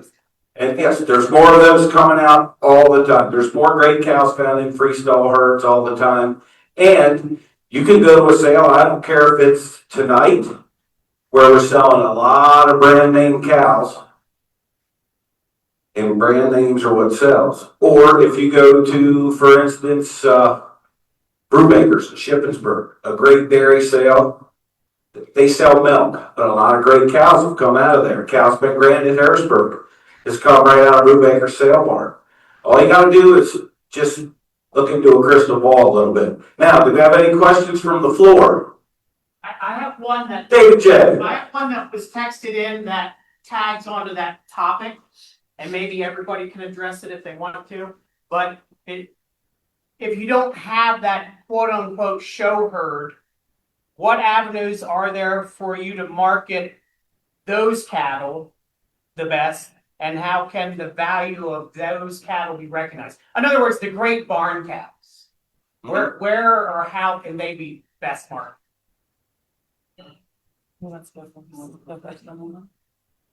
That might eventually build you to the greater level. So, there's a tagline that I use once in a while in our social media posts, the kind we love to milk. And that's exactly what you're asking right there. They're cows with deep pedigrees. They're amazing barn cows, just truly great barn cows. And they're never going to go win a show at Madison or Harrisburg or anywhere else like that. So how do we market from them? I don't know. It's a great question. We again are trying to promote cow families. And when we promote cow families, sometimes there's buy-in from people. And we have a wheelhouse right now. She's not high enough. She's like 30 350, or I don't even know how to say it wrong, but she's not high enough index to make bulls anymore. But she has a breeder udder that would pop you in the head like crazy when you see her full of milk. An amazing cow. And I took pictures of her, I posted her, and guess what? We're selling embryos a year from the cow now. So it's kind of funny how, again, some of those things resonate from, yes, she at one point was an index cow. She's not anymore. She's, 3, almost 4 years old. But that's, I guess, how you're going to have to do it is, push the cow family side, get a great shot of those rear udders. People love rear udder shots. I mean, it's incredible how many people, you put a great rear udder on that parlor and people really are drawn to that. And I think that's how you can promote those cows. Now, I'm not saying any daughter from her is going to bring 50 grand or anything, but I bet we can sell anything from 5 to 10 grand from that, which is a nice price. Profit. Yes, for those animals like that. And especially if you use a bull that's hot, that's going to help increase the value of those cows as well. And for those cows that aren't gonna win Harrisburg, they aren't gonna win World Dairy Expo. I can give you a perfect example. You said 5 or 6 really nice milk cows down at Dan and Bob's sale in 1st September. And they all bought $4,000 to $6,000. Nothing wrong with that. And you've got 2 or 3 lactations and daughters out of them already. That's the kind of sale you put milk cows in that are into that $4,000 to $6,000 range. Because as we all know, there's a huge difference between goodness and greatness. And that a good dairy cow with a nice pedigree is milking 100. Now she can't be a 7 on somatic cell and be pregnant 30 days and been in 240 days. No, everything's got to be lined up right. The somatic cell, stage of lactation. Is she bred back? Is she easy on the eyes? Does she have a nice pedigree? Automatically 4 to 6 grand. And that ain't bad after you've got 2 or 3 lactations out of them. Next question. Chris, the only comment I would make about that is, maybe she's not gonna win Madison, but she's a pedigree builder, right? If she's that kind of cow, go back in some of these show cow pedigrees and look at some of those cows back in there that you never saw in a show. They didn't win Madison, but they're 90 or 92 or 93 points and they made 35 or 40,000. They are pedigree makers. So, don't despair just because she can't win Madison today. Use that cow. Don't just let her die on your farm. You didn't make anything out of her. She's the one that you want to IVF. You want to make babies. Make some really unique matings from that cow and build your pedigrees, and that's how you get there. Yeah, and if you don't know, everybody talks about Expo, but there's only 18 winners. Only 18. Sorry, folks, but that's it. So you can't compare everything to World Dairy Expo. You got to have some fun at home first. David? Okay, I have one other that was texted in and then we'll open it up to the crowd. How does a small family farm breeding high-type cattle get their name on the map and get sales selectors to visit their farm? 867-5309. Yeah, okay. We're gone.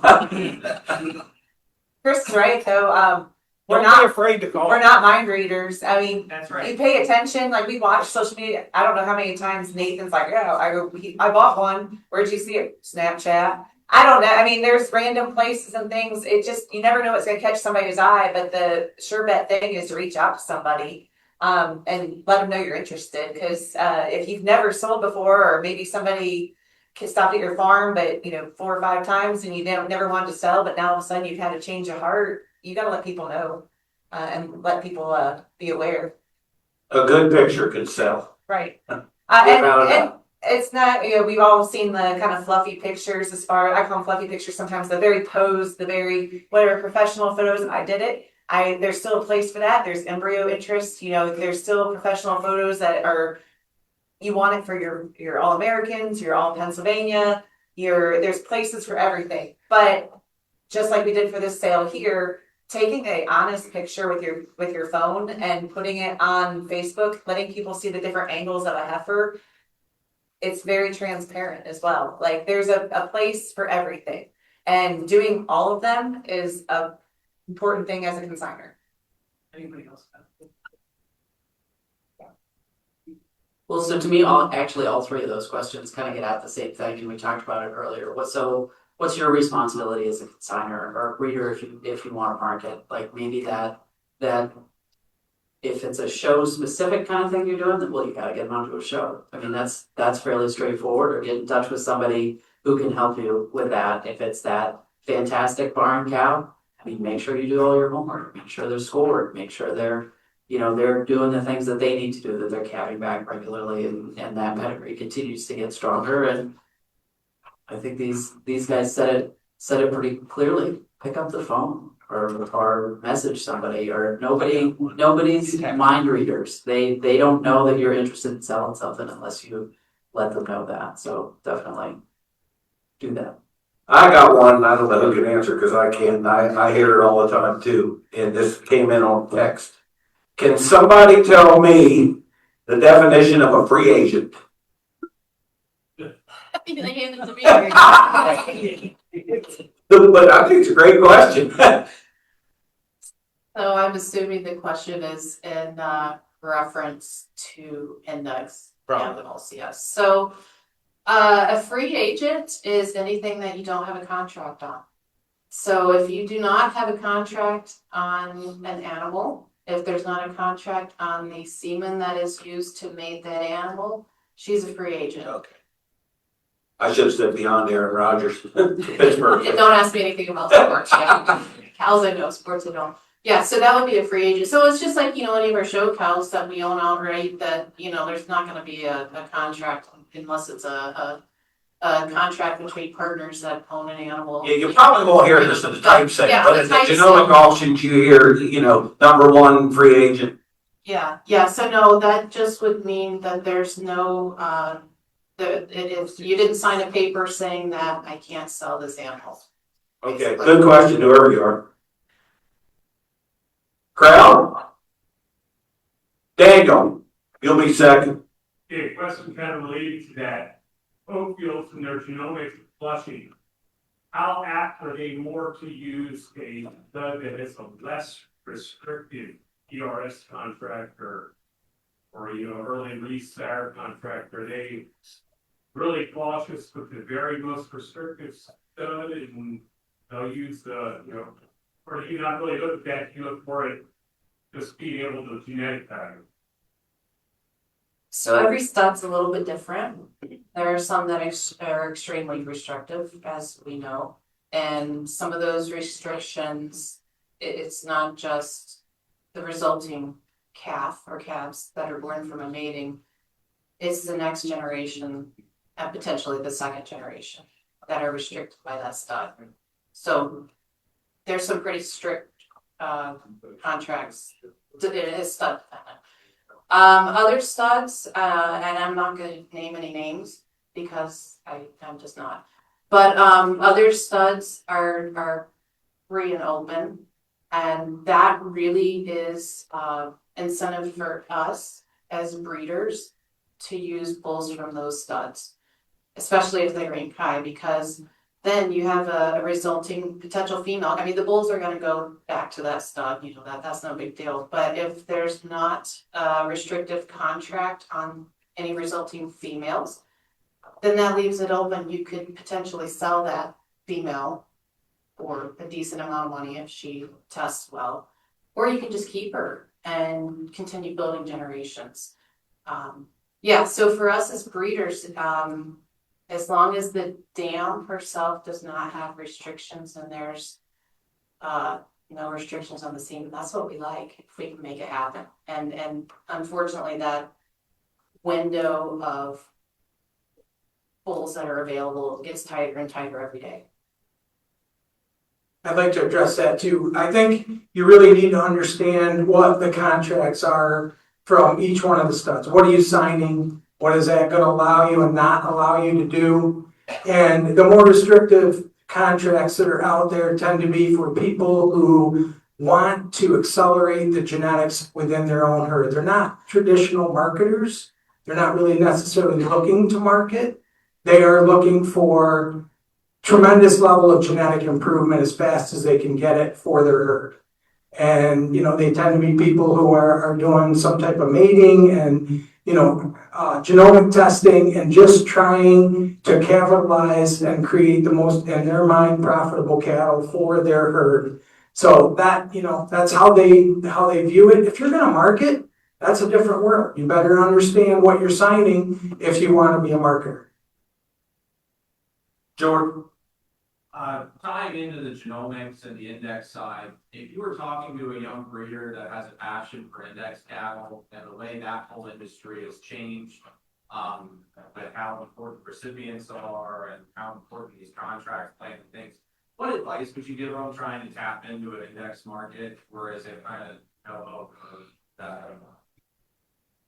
I would never say there's no hope, right? I mean, there is, and I would, and we might have 4 different answers here, but I would say for a young person, I think the best way, if you really wanna, it really is shots on goal, right? I mean, if I want to win in the high net merit or TPI world, I need to throw some darts at the wall. That's just the way it is, right? Because even the highest animal isn't always going to make the next highest animal. We've seen changes, right? So I think economically, I would say embryos are a good way in. Buy some embryos. They might be a little bit cheaper than going out and buy that $120,000 high net merit heifer, right?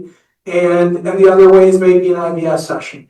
Those would be the ways I think as a young person you can get in. Partnering with somebody who's got a large herd and recips, that's what we do on the type side. It's a win-win. Again, I think Jenny mentioned communication with partners, critical. Have it written out. This is what I'm expecting. This is what you're expecting. Everybody has to win for it to be good, but you're right. Recips are expensive, but there may be a large herd that has recips that would love to do what you want to do. You buy an IVF session or some embryos and use their uteruses and you're off and running. And just to echo a little bit, but you remember Alicia talking about that cow that she pictured on Rotary that's 3,300, mid 33s? That's the kind of cow you can get in on an index family. It might not be the next generation. It might take you two generations, maybe 3. But if you breed it right to the hot sires and they stay hot, then you're off to the races. But you still got to supply the recips. You still got to get the pregnancies. You still got to have healthy females. You still got to test them. There's a lot that's attached to it. It's not like you're going to, I don't think you're going to ring the bell in 1 generation, but it's affordable. And it's nice index that people, from a cow, people obviously respect.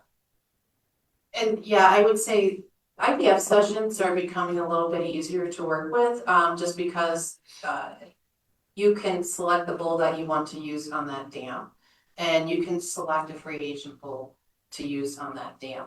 And the best way to do that would probably be to talk to a genetic consultant that you trust. We work closely with each of the studs to go through different bulls that are available. So any of the stud consultants, you could work with them, or just somebody that that you respect that would be able to say, hey, this is a free agent one. Go buy the IVF session, work with, if you're a small farm, find that farm to implant, input in research. Make sure they understand, if they've never done embryo transfer work, what is involved. You're not just breeding a cow, there's some steps. So you got to make sure that they know the process and understand that process. But I would say, I think that's probably the easiest way, quickest way to get into a good family and a good cow that you could potentially make some money on eventually, and build internally on your own farm. Anybody else? I got another one texted. Willis said, you mentioned realistic values to fitting into the right kind of sale. Could you all cite a moment where you far exceeded that expectation and how and why it's been achieved? Well, I can't really put one into it. I mean, we've had county sales where you have a genomic one back in when we could sell genomics for a lot of money and they weren't tied down, that far exceeded our goals. But I guess, well, Doc, nobody expected her to bring $1.9 million in a day. But the hardest part about that was trying to say it in my chant. But she's the one that most far exceeded my expectations, and actually she's proven she's going to make it back. So you guys, I don't know that we have anyone that far exceeded our expectations. You know, we've had some big offers privately on a few cows that we've turned down.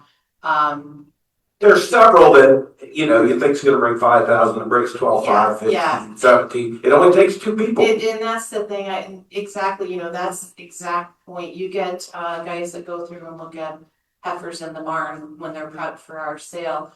All you need is those two guys that fall in love with that heifer or that young cow, and they just go, and we're like, okay, all right, you know, we'll take it. On the other side, sometimes there's an animal that like you'll really like, and it brings half of what you think. So, you know, we look at it as a law of averages. It all has to average out. But yeah, I can't remember any specific examples. Right, Jenny does. Big J, got any crowd? No crowd. I have another word texted, but I'm gonna fit it in. Question, folks. Joy, hey, Joy. Joy to the world here. Go ahead. So this is not necessarily a question about genetics, it's a question about how long it took you guys to get to where you are today. So I am a partner in a family farm.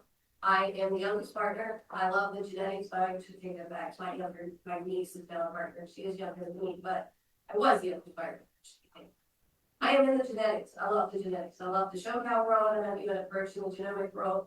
I have my father who, you still counts. That's all you do. Nothing. I have my sister who deals the finances and enjoys this part of it, supports me but doesn't love it like I do. And then I have a brother-in-law that's kind of on the fence. I have a brother that supported me on it. Unfortunately, I lost him a year ago at this time. Now I don't have his 100% support. Because one thing he would always do is back me on every play I would make, whether he 100% agreed or not. How do I convince the rest of my partners to continue to back me on this, show them that this is a different avenue to get into to help us be profitable the next level? And how long would you guys say it took you till you broke into it? At least you talked about having other partners. Every one of your partners, 100% love the show how the flesh cows work, because you all have kind of. Yeah, I'm trying to get my question heard from Mark. I'm not sure I'm 100% doing. Yeah, so our story, so Jonathan and I started the genetic side. And, you know, luckily, large farm, large family. So, you know, one partner focuses on the crops, the manure. One partner focuses on, you know, the commercial cows, if you want to call it that. And Jonathan and I do the genetic stuff. So, you know, it's kind of a distinct in that regard. So it's nice.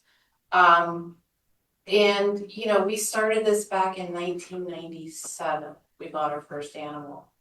And in 2025, we won Grand Expo, which was incredible, right? So that's how, I don't know, 28 years, something like that, 29 years.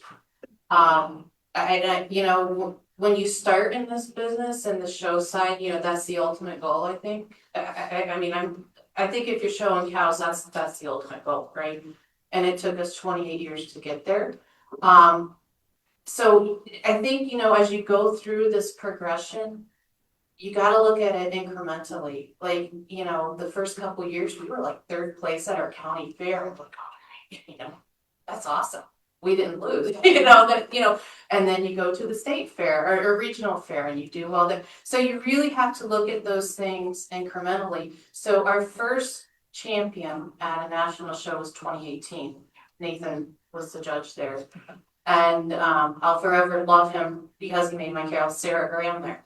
And, you know, so that took us 20 something years to get to that point, and then another almost 10 years to win Expo. So you really have to look at those things incrementally, and I think set expectations for where you want to be. And I think those are the discussions that you have to have with your partners, is that no, we're not. Well, yeah, you can go out and you know what, you want to buy a candy cane? Okay, I'll sell her. Let me tell you how much it's going to cost though, and that's really how you have to look at it. Yeah, you can go in tomorrow if you want. It's going to cost a fortune to get there. So if you look at those steps, baby steps, and doing it in an economically responsible manner, just, set goals over the years to accomplish that. And it's about branding. In your case, you've got a great calf lady And you got to involve brand name, because every, and I know what you're looking for. I know exactly what you're looking for, but you gotta, I wanna enter both worlds. I want someday have said that there's a Jogo woman stud. I also love to someday see there's a Jogo cow in medicine. It might not be, it might be at least like that. It might be, I'm trying to figure out, and my partners that are still with, like my brother-in-law, my sister, they support me. It's just, it ain't gonna happen overnight. You know that. You have to convince them of it. I help them understand that it's gonna happen, it's gonna take time. And so that they know it's just not trying to support a dream, fictitious dream of voice. So we're small, obviously, but everybody on our farm, to say that they love show cows is probably not, it would be a lie. I mean, everybody's kind of got their thing that they're really good at, and everybody has a job, and that's small scale versus your scale. But on the same token, I think you have to show the value of what you're doing, and that's merchandising. I've been to your place, you got a great herd of cows, great people. Just continue to market and merchandise and show the income from those investments, make some investments. That's the other part that we don't maybe talk about. We talk about selling, but buying into a good cow family and merchandising them down the road. I think that's where, and you keep the receipts, show the investment on what your return is on your investment. And it's not gonna happen overnight, like Chris said, but it's just slowly showing, whether it's selling embryos, selling heifers out of that.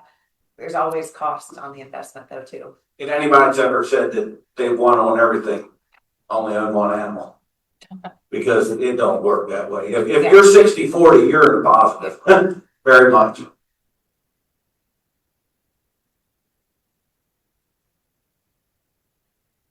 I do have a question for Alicia. A little different cattle, more on your cheese business. What was the decision to go into cheese versus any other dairy product, and specifically focusing on Mexican cheese? Yeah, that was an interesting discussion. So, Jonathan and I had talked for years about ways to diversify on the farm. And, we see neighbors making, different products, milk, yogurt, whatever.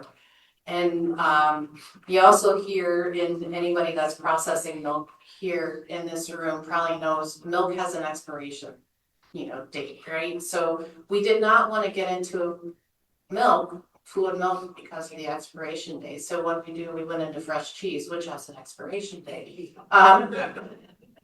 But the reality is that we wanted to do something unique and different in New York. There's probably 500 different kinds of cheddar cheeses that are made artisanally and on farm. Maybe not 500, but there's a lot. And there's a lot of yogurts that are made on farms. So we wanted to do something that was very unique and very specific. And, in our research, we had Molly went out to grocery stores and said, well, what are people asking for? Like, what is something, and a cheese or whatever, what is a dairy product that is difficult to get that people are asking for? And Mexican cheese came up multiple times. So as we investigated that, and then really looked into how many cheese processors in the US and in New York make Mexican style cheeses. There's 3 in New York. I think 1 shut down. They're both in the city. And the Hispanic population in New York State is like 20%. And in rural farming areas, that population's even higher. And so large farms, 60% of our workforce is Hispanic. We're like, where do you guys get your food from? Yeah, it's gross. Some comes from Texas, some comes from Wisconsin. It's gross. It's not authentic. So little did we know, we had a built-in group of people that could help us design a product that they liked, that was as unique and as representative of their culture as we could help make it, from our house in New York State. So long answer to your question, I apologize, but that's kind of the story of how we got into the Mexican style cheeses. And yeah, all 3 are fresh right now, but we're looking at, Molly's working on an aged cheese right now. So we'll get there eventually and not have to have an expiration date within like 4 to 5 weeks. Questions? Go ahead. In reference to your cheese, are you using the milk from your show herd or for your commercial herd for that? Yeah, so that's a good question too. And initially we wanted to do it from the show cow. So the way our show herd is, we have 28, and like a little, I think it's a 3,000 gallon tank or 3,000 pound tank. Anyhow, it's a tiny little tank in there. And so we really wanted to process the milk from the show cows. However, because of show seasons, the variability across seasons was going to be way too extreme. So we actually pull it from the commercial herd and process it right. There's a small little area right in the parlor building that we're processing it right from the commercial herd. Any other questions? Dwight, is that for me or somebody else? All right, Jenny? We'll ask all four of them. Jenny, this is from Dwight. Everybody knows Dwight. That's a great question. Who was your greatest mentor? What was the most valuable wisdom they imparted to you? Very good question. There's been a lot of them. I don't know if I can narrow it down to one. I grew up on my family farm, Northeast Ohio. My family is there, still milk cows, obviously. That's where I got my start. Met Nathan at a Ohio State Fair. He broke up with me once and somehow we ended up back together, but I tease him about that often. That's your fault. Yeah. But, honestly, mentors are always people you look up to, and there's been a lot of people that helped us out along the way, some with us still and some that aren't. Michael Heath was a great friend to both Nathan and I and our whole family, and we lost him, and we had a lot of firsts, I would say, together in the show world on the sales side. We always joked that, a lot of firsts. He was there, the day after our wedding, on our couch. He was there, there was just a lot of things along the way, but he was probably a big mentor for us and helped us along the way with our sale business, but also with the show cattle and helping us kind of keep moving in the right direction. Personally, I'd say Nathan, he's my best friend, but we see a lot of things the same, but he's helped me, I guess, along the way of having a little more confidence in my opinions and being able to voice those opinions and giving me, I guess, back to me on whether it's, judging or whether it's, the photography side or whether it's marketing. Sometimes it tells me things I don't want to hear, and I got to be open to that and be able to take it. And after the first couple of 4-letter words, then, accept it, move on and be better for it. But I think that's been a good thing as far as our partnership as husband and wife, but also business partners, which can be tricky sometimes, but has pushed us to be better. So. Where we going? Right there. Oh, wow, we're gonna go down the line. So definitely my parents, they've been immersed in this world for forever. They met at a show 1,000 years ago, approximately. But so, there were some things that were sort of laid out like that, but we've been really fortunate. My husband and I and my parents were very open to being clear about the things that they were really passionate about on the cow side, cow family side, those kind of things, but at the same time being really open to, we want to milk more cows? Okay, that sounds great. It would be lovely if we could all buy groceries every week and not have to pick a week of the month. So they were pretty open to doing things differently, and that's not just on the day-to-day farm activities. I think that extends to what are we doing with breeding cows and what are we doing with merchandising as well. So that's been really important to us to have their I was gonna say guidance, but feedback. And somebody commented about lively conversations. Those definitely happen as well and are pretty helpful. So Jonathan has been very fortunate with his business partners on the farm. His dad is retired now. And there's a family business partner that manages the crops and the manure. And, you think about it, a couple of 20-something kids back 30 years ago, living on a shoestring and living a dream or having a dream in your head. And they kind of said, okay, go for it. And that's pretty incredible that, people that have a large business, it was a large farm at the time, still have the trust and, yeah, like I said, a couple 20-somethings to be able to do that. So they've been incredible mentors, especially Jonathan's dad has been so supportive. He's got Parkinson's, but he'll still, when he reads something when Sheepsteer came out, he's like, that's so cool, like it's the first time, we had a #1 bull that, and just so supportive of the accomplishments that we've had in this business for, the past 20-something, almost 30 years. So that's, incredible mentorship for us. From the marketing side, two of the best friends, two of the best people, I should say three, that we've ever had were Dave and Mary Rama and Morris Backus.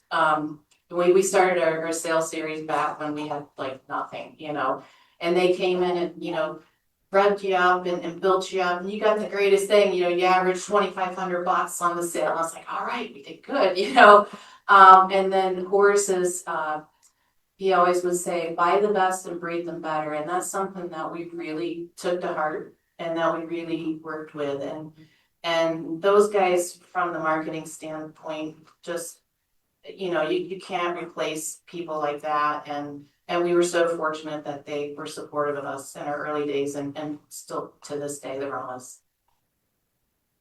Yeah, it's a great question to think about. And I had a little time, so I was glad I was bored on this one. But yeah, I would say for me, for sure, my dad, he certainly, he was a German immigrant and he worked hard and he sure taught us to work hard. We used to pick on him all the time about, we'd have to go pitch frozen corn stalks to bed heifers, and there'd be a 5-tine fork with only 2 tines on it, but that made you man. But that's what he believed in, and I never regret that for a minute.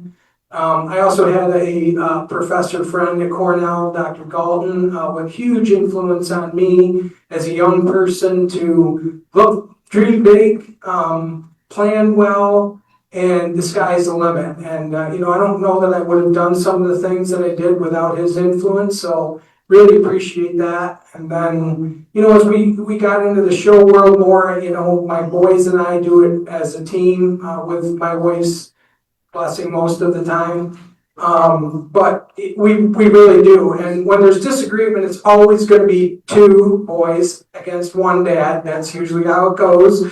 But get along great. We talk about it every day. We live it every day. And I'm sure they would tell you that, Jim Ostrom and John Foster's at Milk Source have been a tremendous influence on them and the business side and what they do in the show and merchandising world as well.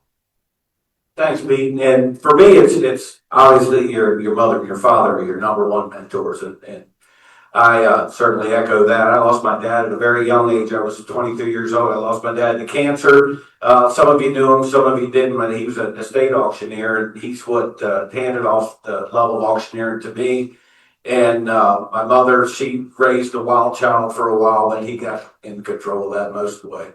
But definitely my parents. I was brought up doing the right thing. They taught me to do the right thing. They taught me to treat everybody as you treat yourself. And I also say that about my uncle. My dad died. My uncle Norman kind of took over, keep me in line, and I worked with him on a lot of sales. But nobody more important than my wife Jen and her parents and her cousin Chad. Boy, I was so fortunate to marry into that family, and they just done me great. And I love what we got going now. We kind of have a small partnership in some cattle and show cattle and non-family members. Probably one of the guys that gave me my most chance was Richard Green, guy that single-handedly made the red breed what it is today. Richard was one hell of a guy. If you happen to know him, he loved red cattle, and if there was a good red cow, he was going to buy it for whatever it cost. He gave me my chance at managing sales. I managed Greenlee there for a little while, and The other one is Curtis and Ann Day. They gave me the opportunity to manage their dispersal when they quit milking cows, and that's when the Dean and Ashland were hot. And it was a very, very successful sale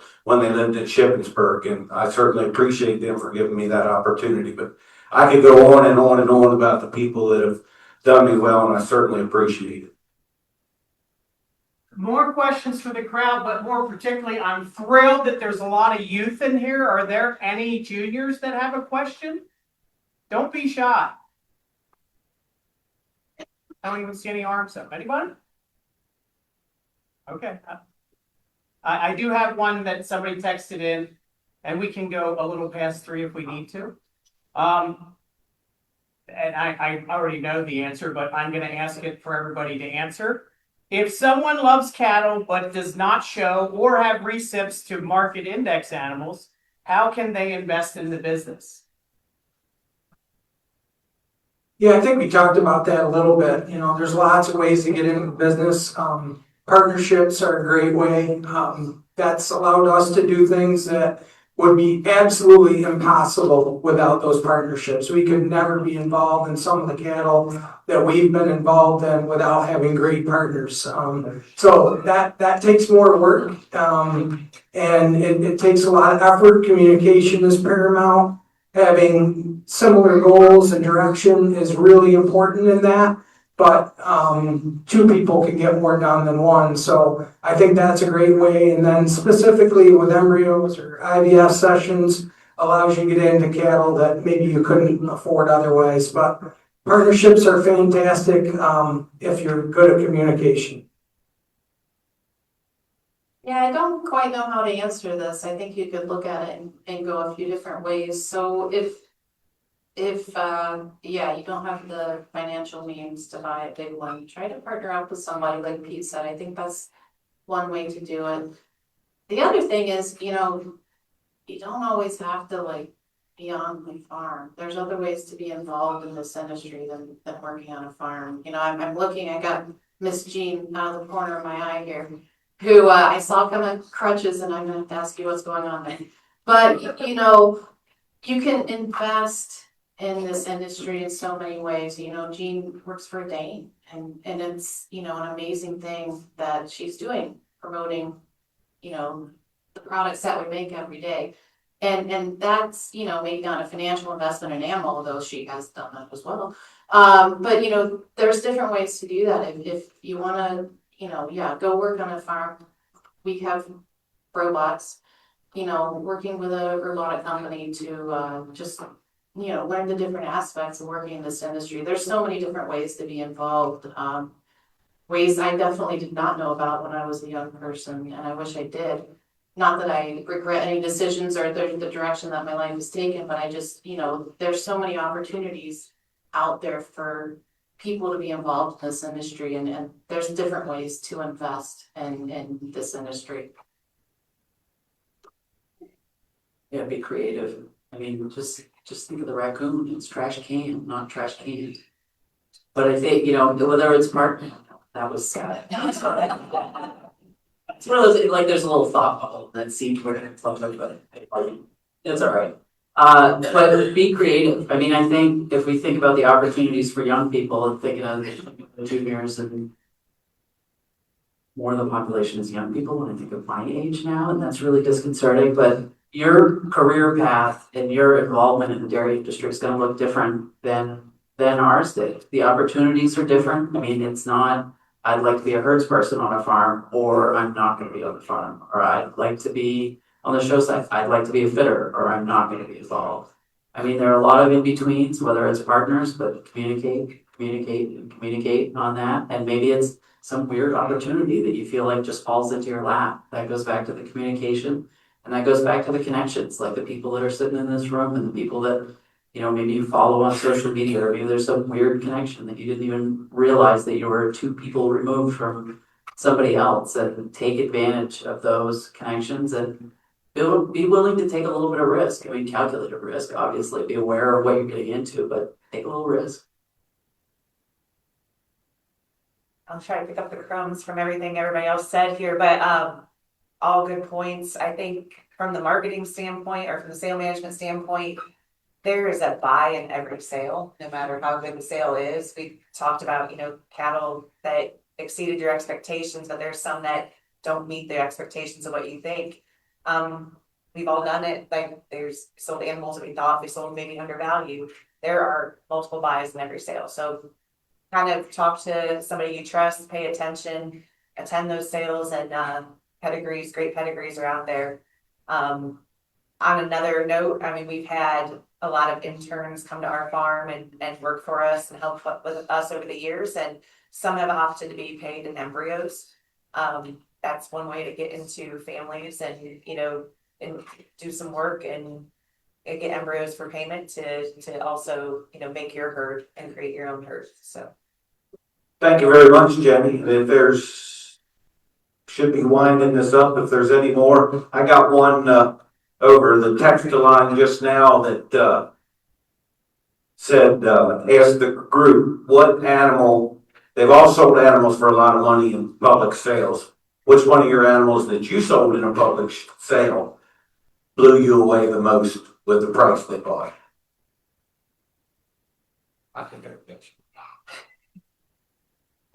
It was a Jersey mac and cheese.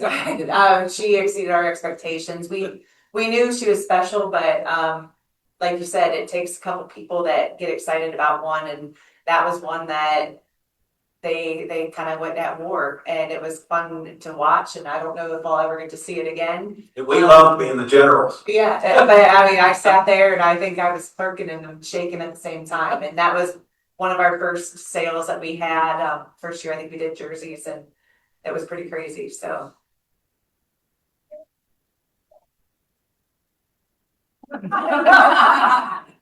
Yeah, I don't know if there's one special, certainly not in the type side. We kind of knew where they would land. When we did have our sale, we had consignments. When we had a state picnic sale, we did our own thing with that. And what genomics were really hot, and we were playing in that arena. And we had an animal who thought would bring 20,000, and she brought 100. So that was a wild day, and you just never know, right? But we just didn't expect it. Yeah, there's so many good stories about public sales. I mean, you can, it's good when you undershoot them, but sometimes when you overshoot them, that brings you back down to reality, and that does happen too. But that's something we have to accept, and that goes back to what all these people said. Don't be afraid. If I had to look back on my life, and I'm getting way old, I would have taken more risk, because you can't look at it in the bank. I mean, if you take a little bit of risk, see what happens, but you also have to remember you're dealing with a perishable product.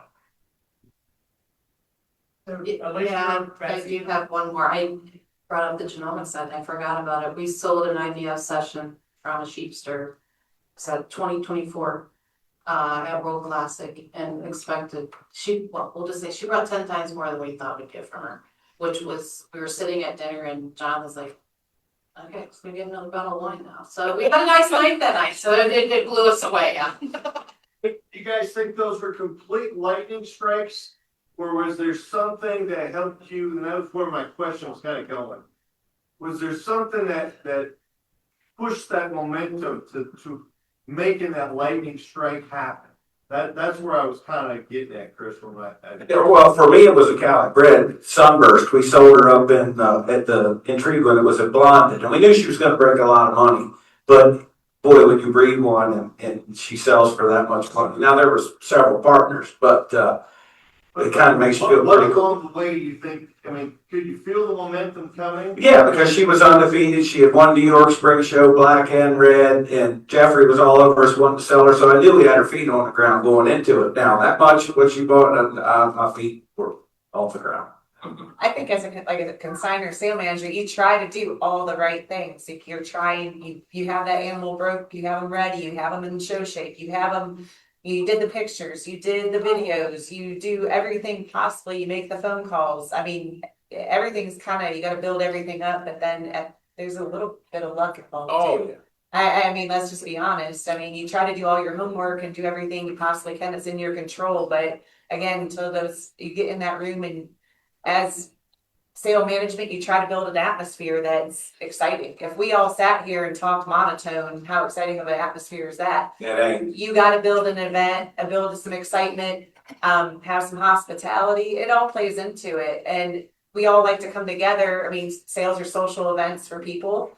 We all like going to them and talking, visiting, catching up, seeing good cattle. But if you bring it and create a buzz and get that atmosphere going and get all the right people in the room, I think that's what helps make a really successful event. And sometimes what else is cool is you'll be in the sale atmosphere 3 hours before sale starts, and and you'll have a cow there that's trying to get sold for a lot of money, and somebody will walk up to you, hey, here, Jimmy Smith, he's interested in her. Like, whoa, what the heck's he want her for?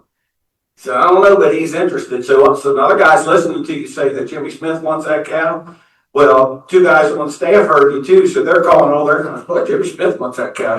She must be one of the other cow. Oh yeah, Jimmy Smith wants her. I'm gonna make you pay. Well then, done. See, it's people are competitive. I'm not gonna say any names, but we know some that will not quit when they want something. And I hope he's here tonight, or she. Hang up, Joshua. Sorry, Gene. Oh, Gene, that was nice, wasn't it? You got a hurt leg and he doesn't even pick you. And he hit me with a chair. It was accident. Joshua. The same note that we're just talking about, I think all of come out and there's numerous sales managers, people that have their own sales. What are some things maybe, for example, if you get asked to help work a sale, what are some things that you can do to help make those accounts bring money or tie to the farm to have their own sale? So hiring a good sale manager like this, or manage it, or what are some things down that line that you can do? As far as hiring, like people to help you, you have to hire the people that best represent the cow. You have to match the product with the man that's selling the product with his clientele. You know what I mean? Like you can't have a high type / show, and I shouldn't say it that way. I would just mean a high type sale and get your top genomic guy in the country. He's not going to be any good because he don't represent the kind of people that buy that kind of cow. And vice versa. If you have a genomic sale, for instance, the sale in the Sun Series, none of us guys going to work that sale because we don't have genomic clientele. That's just kind of the way it is. You got to match the product with the person that's selling the product, right? Yeah, I would say it comes down to presentation and promotion, right? Do the job with the cattle at home, do the job with the cattle at the sale, have the right cattle to fit the sale, and promote. Sell those cattle, make phone calls, and get it out there. And I was just going to say one thing on the last question too is you have to get involved. If you want to get in, we're a small industry, right? But I bet most of you know all the people here because you see them, right? They're involved in things outside of just their own farm. And you have to do that because you rub shoulders with others that think like you do and want to sell cattle and buy cattle and are involved in what you love. So I think it's really important to serve on committees, get involved, meet people, learn from people, ask lots of questions. That is going to propel you a lot faster than if you stay on your own farm and see nothing but your own farm. And I know it's tough to get off. I get that. But you have to make that effort if you want to branch out. And I'll say, like, for us, with our sale, Jamie Black, he's, like I said, I think he said he manages her show house. He's the one that's making contacts to reach out to people to work our sale. And when he calls those people, he knows that they have a built-in, if you want to call it that, buyers list. Mm-hmm. That said, yeah, whatever Jim Bob, whatever he said his name was, he's got certain people that he's gonna call, to that they know that those people trust Jim Bob here and are gonna, he's gonna call them, they're gonna say, what do you really think of this animal? This is what we want, what do you think of her? And that's how we select, or how Jamie, I should say, selects our sale contacts for our sale. And they're not hired for selling bad cattle either. They're hired because they call the right people for the right fit, and they need to be on staff. Just like we were talking, I shouldn't say nobody, but not as many people go to sales anymore.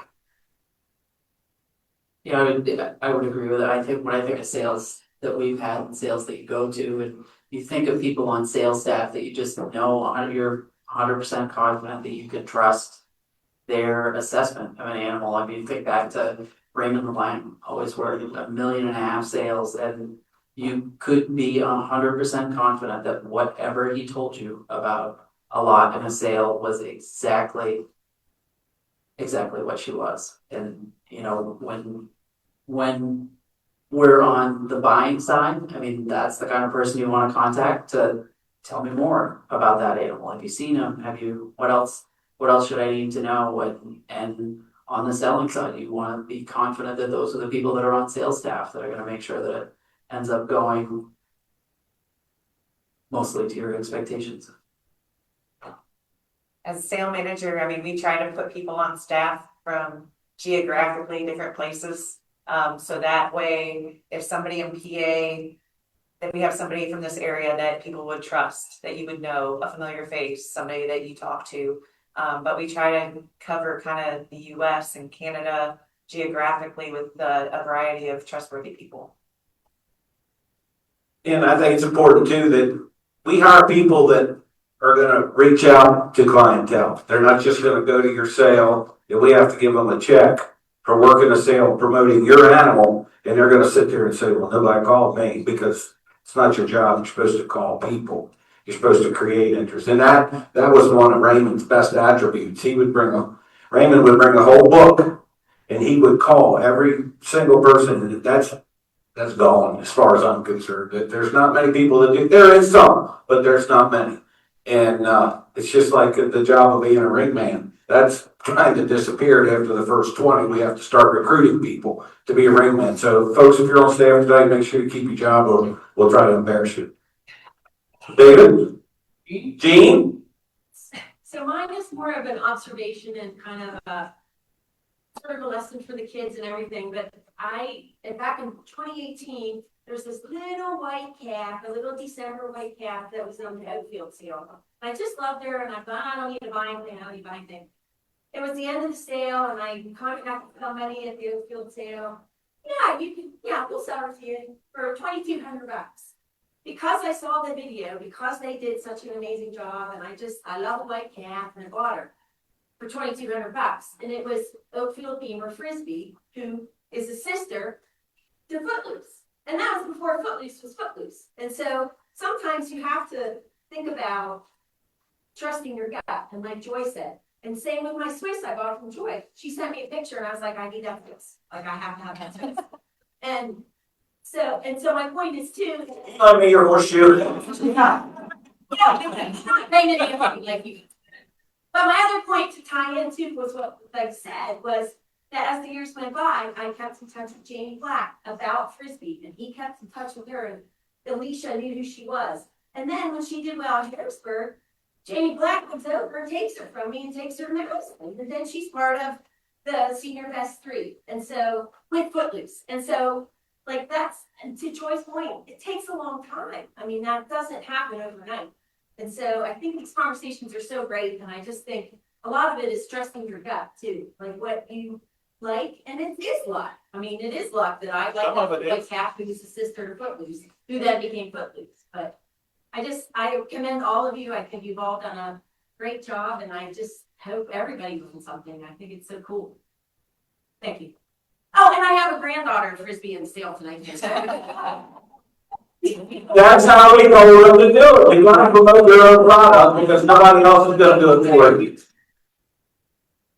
David, PHA, I don't know, in wrapping up, but was there? I was just gonna add that. Well, listen. After Footloose brought $350,000 at Duckett sale that day, the next one in the ring was her daughter by Denver. Denver's a little skimpy wool, right? You know, not hot, but she was a good heifer. Michael Hughes, Royal Vista from Wisconsin, bought her. He's got a whole new franchise. And she's 94 points. And she's 94 points, and she's a brood cow. He started his franchise, and if you ask him, everybody else was buzzing about what Footloose just brought, and he was the guy who was interested in buying that heifer. He pulled the trigger. Trust me, you're going to hear a lot more about the name of Royal Vista. But that's what's cool about that family. When you buy from the F family, you got to remember that it's more bottom side than top side. Because Footloose is out of Braxton, and she's a Denver out of Solomon. And breeding great stuff. So don't run down all of the bulls before you look at these pedigrees, but take advantage of Footloose And on side. individual, the heifer Yeah, damn good. yeah. Big rib, wide rump, open rib, flat bone. She had all the tools. She overcame her sire. Thank you. I think we've had 2 really nice seminars today. Hats off to you, David, and your staff. Wasn't me. It's all about the people, again, it's all about the people. These cows bring us together, but the connections, the friendships, the trust, that's what makes it all great. So, we tell them you did tonight, they better be. Yeah, see, we just coached you up for two and a half hours. It's pretty awesome. But before we give them a rousing round of applause, just a little housekeeping. The pre-sale meal is going to be a buffet. It's served out there. If you already have a ticket, you can eat the food. Otherwise, you can hang out in here, and we have the sale starting at 7, but the food's from 6:30 to 7:30. But before that, if you would like to see our best and brightest dairy bowlers go at it, the finals will be, you can't go through that door, but it's on the other side of that wall. It's a series of rooms, fir, hemlock, elm, and hickory. But if you'd like to check that out and check out Dairy Bowl and see how our Pennsylvania kids are doing, you're invited to do that at 4 o'clock. The dairy bar is excellent, so enjoy that. We thank you for your questions. Give these folks a big round. Maybe you can stand up. That's the full Market Like a Pro panel from the Pennsylvania Holstein Association Convention. Again, massive thanks to PHA running this great session. Be sure to check out Holsteins.com for their events, sales, and youth programs. Key takeaways: consign your best. Stand behind what you sell. Use social, cow buyer, and embryo sales to beat low milk prices. And build relationships. Your prefix travels farther than any truck. If this fired you up, head to thebullvine.com for the full article with photos of Footloose, Dundee Page, Candy Cane, and more. Plus our breeding rankings, TPI lists, and farm profiles. Subscribe wherever you get podcasts, like, share on Facebook, and drop a comment. What's your go-to move for marketing registered cattle? From the Bullvine team, keep challenging the sacred cows. See you next time.